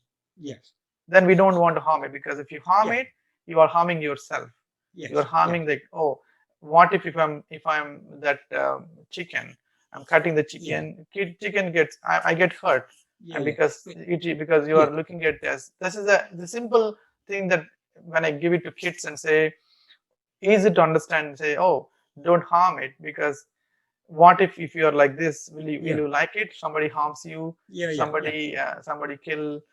If you are a chicken, do you like somebody kill it? No. Then definitely they'll think that, oh, how can I do that one? Yeah, So they get that exactly. kind of kindness and say, Yeah. oh, they get sensitive about, oh, this is the reason. So just to simplistic sum. Yeah. In the deeper sense, it is Bhagavan gave us more of like, if we cling on to the self, then these things won't come at all, because these things are more for ego. These things for mind. When it goes out, we have to think about subhavasanas compared to versus asubhavasanas, because we want to do something has to be done. If there is a choice, better to do subhavasanas, or at least you do something good. And do good actions. Yeah. But there are situations, like example of, let us take in the garden. There is a beautiful flowers and vegetables coming in. There is all these insects coming in. Do we, while killing the insects, do we think that, do we stop killing it, or do we kill it in the perspective of, look, I want to grow good vegetables, so this is harming my vegetable garden, and this is right to kill it. This is something that this is okay to kill it. And do we say, oh, let these insects eat the vegetables and let them live with this one? All moral problems arise when we allow our attention to go away from ourselves. We cannot avoid moral problems. That is the best moral principle to follow is ahimsa. But sometimes we have ahimsa is not. It's not a simple black and white thing, because there are many actions we might do. If I do this action, it will cause harm. But if I don't do this action, it will cause greater harm. Okay. So just go with the relative and say, at that moment, what feels right, you do it. So in the example of gardening, you might probably end up spray it and kill the insects, because it is making bigger harm to all the garden. You better say, I want to protect the garden, I'll kill this one. So it is because this is like something like a proven, take it granted, everyone doing it. We don't take it as like, oh, this is okay, because we think that, okay, that their destiny is like killed by us. They have like a short life. And we shouldn't put the blame on destiny. We shouldn't put the blame on destiny. That is, again, we're going far away from the subject. But if you're gardening, you can use modern pesticides that will indiscriminately kill all pesticides, all insects and so on. That is not good. You can alternatively garden organically. So you have plants that encourage insects that will take care of other insects. So you let nature take its course. That's the way. If you want to do ahimsa gardening, nature is very violent. So like a wild in the wild forest, there is nobody spraying it. It just organically grows, and it just happens organically. So raise the garden in a way. It is, we don't need to do this killing insects. Let insects take care of themselves. Like I think it's probably not in a practical way. And another thing is, if we are following this path of self-investigation, we are thereby purifying our mind, because the impurities in the mind are the Vishaya vasanas. The purer the mind becomes, the more natural it is for us to do. If we do actions, they'll tend to be good actions. So we don't have to be breaking our head about all these moral questions, because you can go to university and study moral philosophy, and there'll be so many views about which action is right, which action is wrong, and what are the reasons why this action is wrong, what are the reasons. If we want to allow the mind to go outwards, it's again. So we are not here. Our aim is not to be moral philosophers. Our aim is to turn within and merge back within. Because we still allow our mind to come outwards, we try to do those actions which will minimize the harm. But you cannot completely avoid harm, because it's a part of life. Some people say even we can only minimize. Some people say even cutting vegetables or eating vegetables itself is like you are picking it, you're plucking the plant, And that itself is like you are doing also himsa for that one. There some people reason it. Some people what say, is the first himsa? And what is the worst himsa? Brahmahati, to kill Brahman. By raising his ego, we are in effect doing Brahmahati. That's the biggest himsa that we are doing. Yeah, and that's the root of all other himsa. All harm starts from our raising his ego. So we try to live in this world in a way that will cause minimum harm. But we don't, and it will be natural for us to avoid harmful actions if our mind is purified. And our mind will be most effectively purified by self-investigation. So let's not think too much about all these things. As Bhagavan says, when that one supreme Parameshvara Shakti is driving all karyas, instead of yielding ourselves to it, why to be constantly thinking it's necessary to do like this, it's necessary to do like that? Yeah, I think that applies to gardening as much as to any other action. Yeah, it is coming as a practical thing that in a day-to-day life. And I always see that this is, I tend to ignore it. It's like, why bother about it? It's like, but again, it is again when we go to the spiritual path, try to apply these principles and say, is it good or bad? Then it's something that mind doesn't get convinced. Then we get into the dilemma. Okay. Other question I have, it's a God fear. Probably the bigger subject you might have touched upon in many discourses or many talks. It's I think from some of the things, like this is fundamentally lot of things that we or I had that kind of like from the day that I was born or from these times, it's like we always have the fear of God. If you do something bad, oh, God will punish you. And you have to do the puja, just pray, that have that kind of God fear. I think it was probably meant to have some kind of discipline, which is good. You do.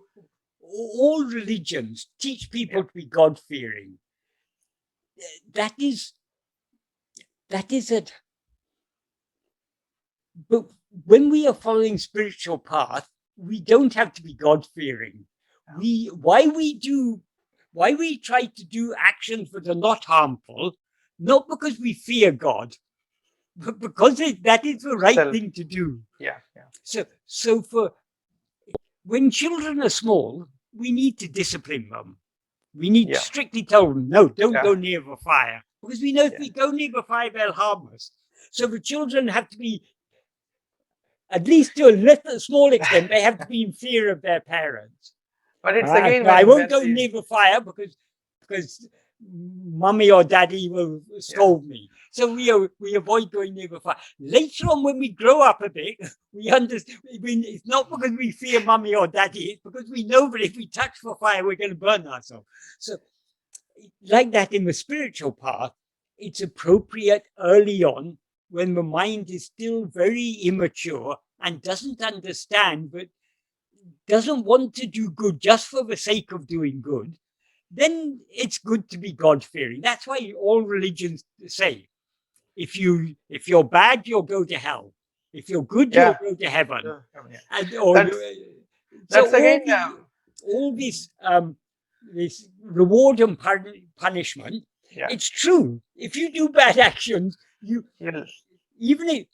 either you'll go to a world called hell, or even in this world you'll experience it as hell. Because we have to experience the fruits of our actions. But all this idea about God fearing God is appropriate for immature, for people who are at an early stage of their spiritual development. In an more advanced stage, what do we know God? God is infinite love. Then why would we fear love? That is the idea of fearing God. It's inconceivable to us because God is our own self. God loves us as himself. So if we love God just for the sake of God, we don't have fear of God. But we need not tell that to people for whom it's appropriate to fear God, because so they're different different teachings are appropriate for people at different stages of spiritual development.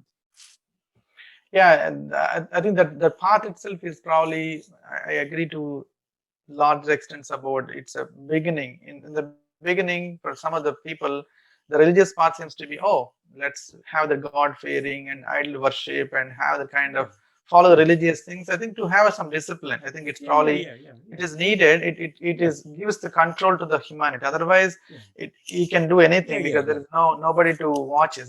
Nobody. So, but I think we had to go past that one. The spiritual part is far deeper. And exactly. And we had to go past it one. It's not about just trashing out, but you can still do praying all these idols and worshipping, but not expecting like this is going to lead us to take us to the self. Because we tend to think, or I tend to think, I would say, it's like, oh, this is it. Like the more just follow this religious path, the more you keep praying it, praising it, and do worshipping it, one day he will listen to your prayers and take you to this person. That's how we've been taught. And that is something that we tend to give the same knowledge to kids and say, oh, just sit with us and do this one. Then he'll ask me, say that, hey, I'm doing all these things, I'm not getting it. I'm asking God to give me the toy, and he's not buying it. He said, God won't buy it, and he had to ask me, and he has let me buy it. It is your dad is going to buy the toys. So it is kind of it's not about convincing kids, but it's like, how do we teach, or how do we have this break this chain of like monotonous, oh, this is a religion, just follow blindly without even seeing what is coming in.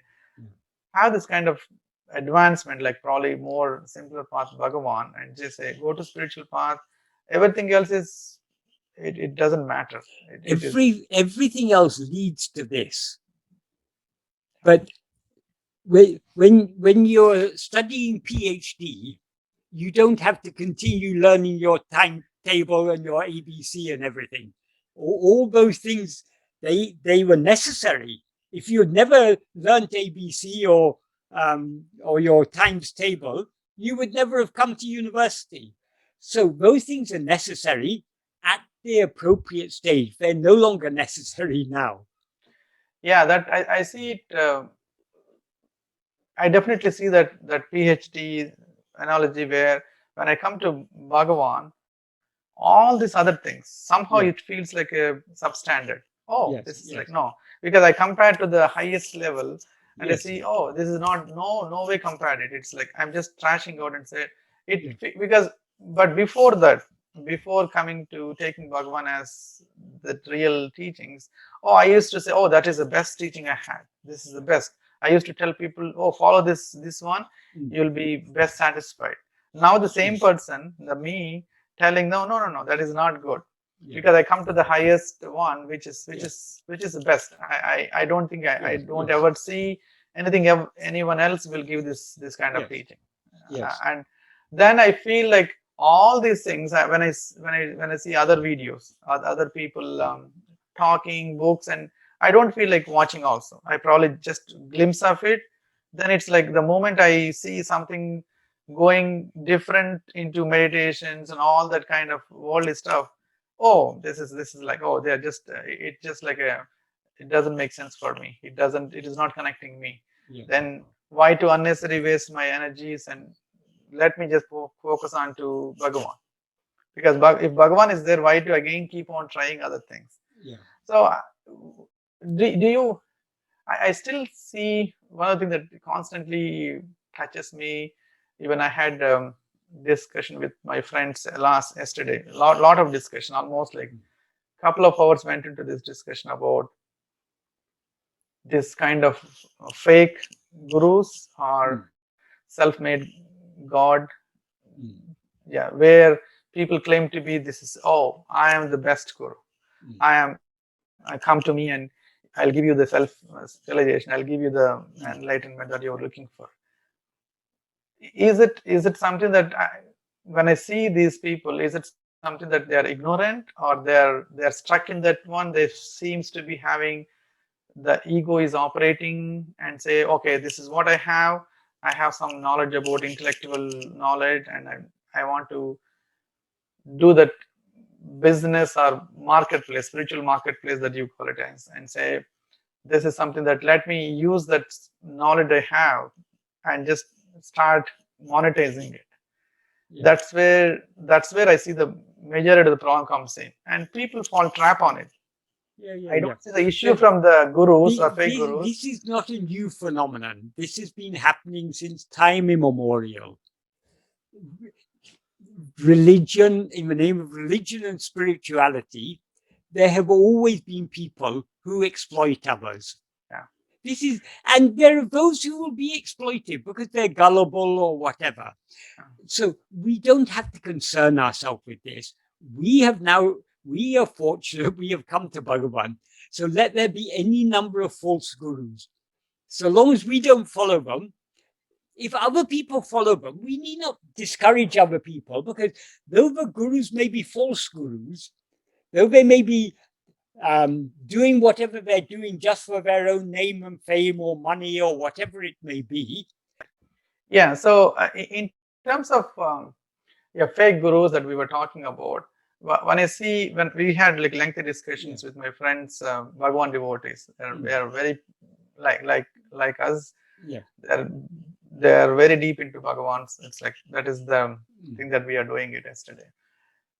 We were also thinking that I think they have a role to play. Like somebody comes as a fake guru into our life, I think they pushes us, say, oh, maybe we might have bad experiences with them. That's where we said, oh, they will push you into Bhagavan path. Yes, I think everyone in this journey, because I also had very minimal, not a bad experience, but I tasted a little bit of it. And other friends we talked yesterday was like having a lot of they follow some guru for many years. Then finally they came to know this guy is having a lot of unnecessary things in the background. Yeah. Then they said, oh my God, I've been following this person for this one, and I completely lost the trust. And you end up not following, you end up questioning every guru. Yeah. Then that's where you push us at who is the right guru? Who is the one? Then finally come to Bhagavan. Oh my God, I feel relieved and I don't need to search anymore. End of search here. You come to the final one. If we understand that everything is according to prarabdha, even if, supposing for some time we are following we are drawn to some false guru and later find out that they're false guru, that is all according to prarabdha. It's all for a purpose. Even from the bad experiences of life, we learn. And I think we come to appreciate Bhagavan all the more when we. Yeah. So we don't have to concern ourselves about false gurus. There will always be false gurus. It's inevitable. It's just the way of the world. It feels like very sometimes sad. Some of those false gurus, the teachings maybe not very deep, but at least they'll be giving some idea. But sometimes they twist the teachings and then they can confuse people. But sometimes they may be giving some good ideas. So it's all appropriate at its own level. Let things happen as they're to happen. We are not to concern ourselves with this. We are fortunate. We have come to Bhagavan. Bhagavan is the one guru about whom we have no need to have the slightest doubt at all. So let us just do our best to follow Bhagavan's teachings. Though when the other people are ready, they will be drawn to Bhagavan's teachings. We are not here, we need not go and tell other people, oh, your guru is a false guru, you should follow only Bhagavan. That's not our aim also. When the time comes for them to leave their false guru and come to Bhagavan, that's in Bhagavan's hands. He knows that. He will ensure that happens. We were thinking about the analogies like Bhagavan is being treated as the best surgeon in the world, but people won't come to best surgeon in the first place. They'll go to primary care, they go to one small surgeon, they go keep trying it, and they give up. And often in primary care, they get what they need. They get what they're looking for. So many of these people, why are they following these gurus? Because those gurus are giving what they want, what they need at that stage of their development. kgs to PhD. When my son is kindergarten, Yeah. he just need the kindergarten subject. Yeah. He's just satisfied. He cannot digest the PhD when he's in kindergarten. Yeah, exactly. And sometimes the disciple can be more mature than the guru. So but still that there's this story of Kabir Das. Yeah. Kabir was a great devotee of a Brahmin guru called Ramananda. Ramananda, yeah. Ramananda, he looked down, that he wouldn't allow Kabir to be his disciple because Kabir was a Muslim, so very, very low caste and totally. But Kabir, there's a story that I heard once. Ramananda lived in Varanasi.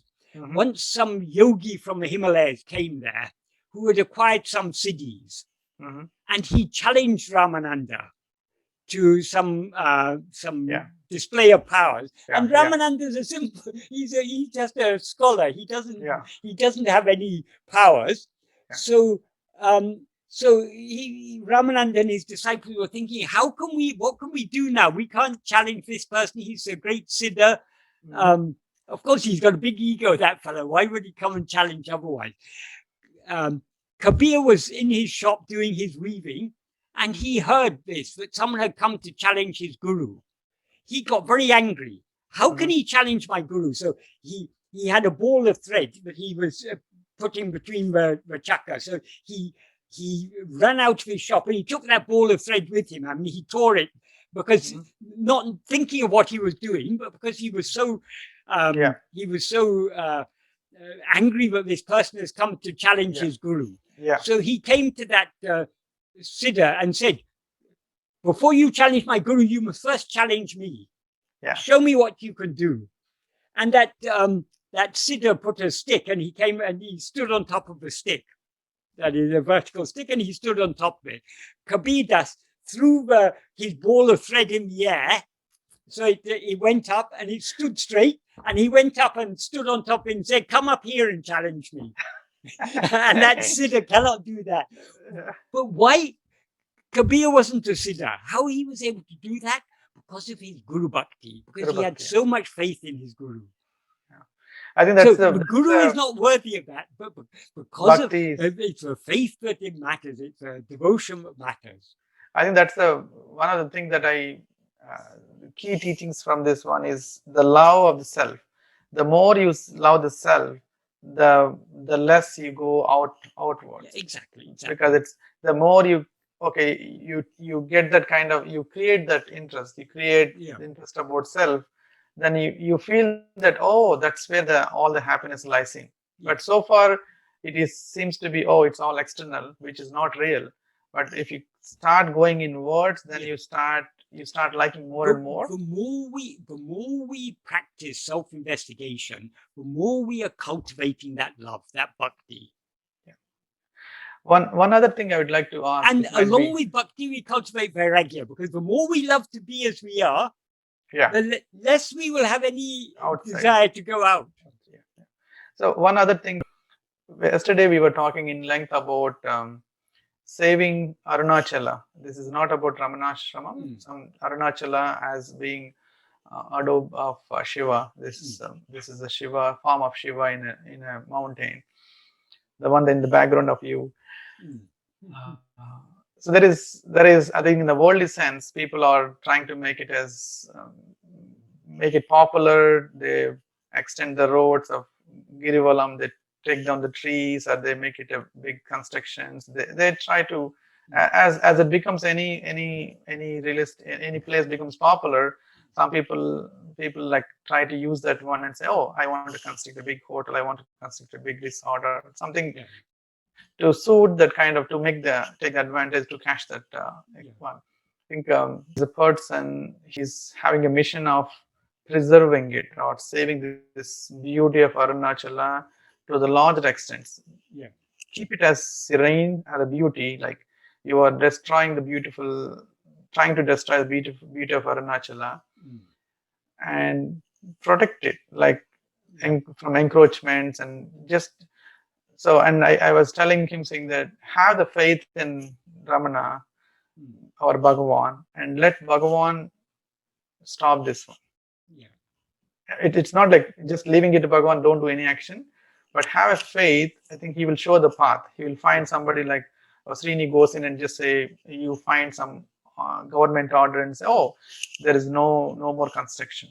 Or somebody will say some dream and say, oh, I think this is very bad happening. Somebody will come and inspect it and they'll do all these things. But as a human beings, he is especially feeling that kind of, we had to do something about it. And I think you might have seen it when you are having Giri Pradakshina. At that time, probably not that much. Now, because it is becoming popular, a lot of people are doing it. You might have heard about it. But do you have anything to say in your own words, like how can you guide us something like what I can do as a devotee of Bhagavan to protect or to save Arunachala? Nothing. Nobody can destroy it because it's like a fire, right? You cannot destroy the sun. What did Bhagavan say to people who wanted to do this or that in the world, do good in the world?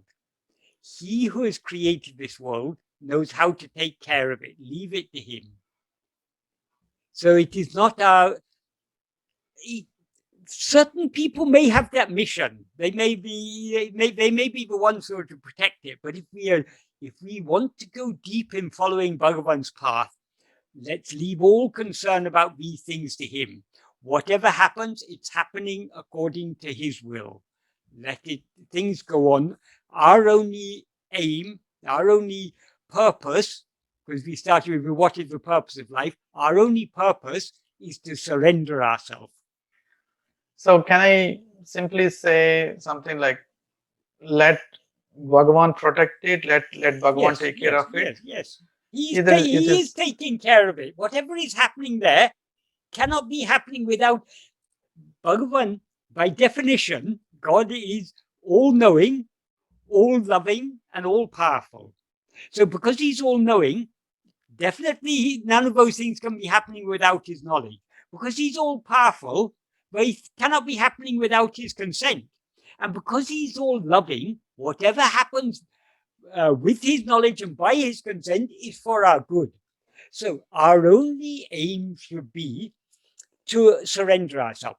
That doesn't mean if someone is very enthusiastic to go and do something about these things, we shouldn't discourage them, because that is what's appropriate for them.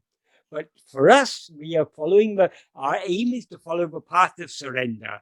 Let Bhagavan take care of all these things. But as a devotee, some can I be quiet when something doesn't? I feel if I see something like, oh, it is not a good thing. If Bhagavan wants you to do something about it, he'll make you do it. You don't have to rise or I have to do something about it. That's what I was thinking. Okay, thank you. Let Bhagavan handle it. Yes. Leave it to Bhagavan and let him take care of you himself. Supposing nowadays there are many petitions. Supposing someone starts a petition, petitioning the government to stop some encroachment on the hill or something. If someone shows us that petition, it may be an online petition. Someone sends us an email and asks us to sign it. Okay, just sign it. Yeah. But we are not of our own accord to rise and try and do something about it, because leave it to him. If he wants us to do something about it, he'll make us do something about it. Yeah, so that's what. So there will be people. If Bhagavan wants to stop these things, he'll find the right people to do the right things. If Bhagavan wants you to do something, he will prompt you to do it. Leave it to him. You've been great help. It's not about praising you, and I always take it as praising Bhagavan through you. Like probably you are just a medium to praise the Bhagavan. Yeah. You can praise me as much as you like. because I know very well I'm not worthy of that praise. So you don't take it. Yeah, that is something that I always look at it. How can the person don't take any credit of it? How can, because any worldly person, yeah, I see it as like, maybe in 1,000 times somebody praises, maybe one time maybe he'll take that ego and say, oh, I feel so good that somebody is praising me. Yeah. Michael is the best one. yeah. But I don't see it as not even a single term, because don't you identify as Michael, or don't you? It's very nice to be praised, but I mean, I prefer you to praise me than to blame me, because I've still got there's still ego here. But the fact is, I know that if you were to blame me, if you were to rebuke me, it would probably be more deserved than any praise. So I don't have anything to blame you. If I believed your praise, then it would be dangerous. But I don't believe you. Yeah, I know very well. I know. Unfortunately, I know Michael much better than you know Michael.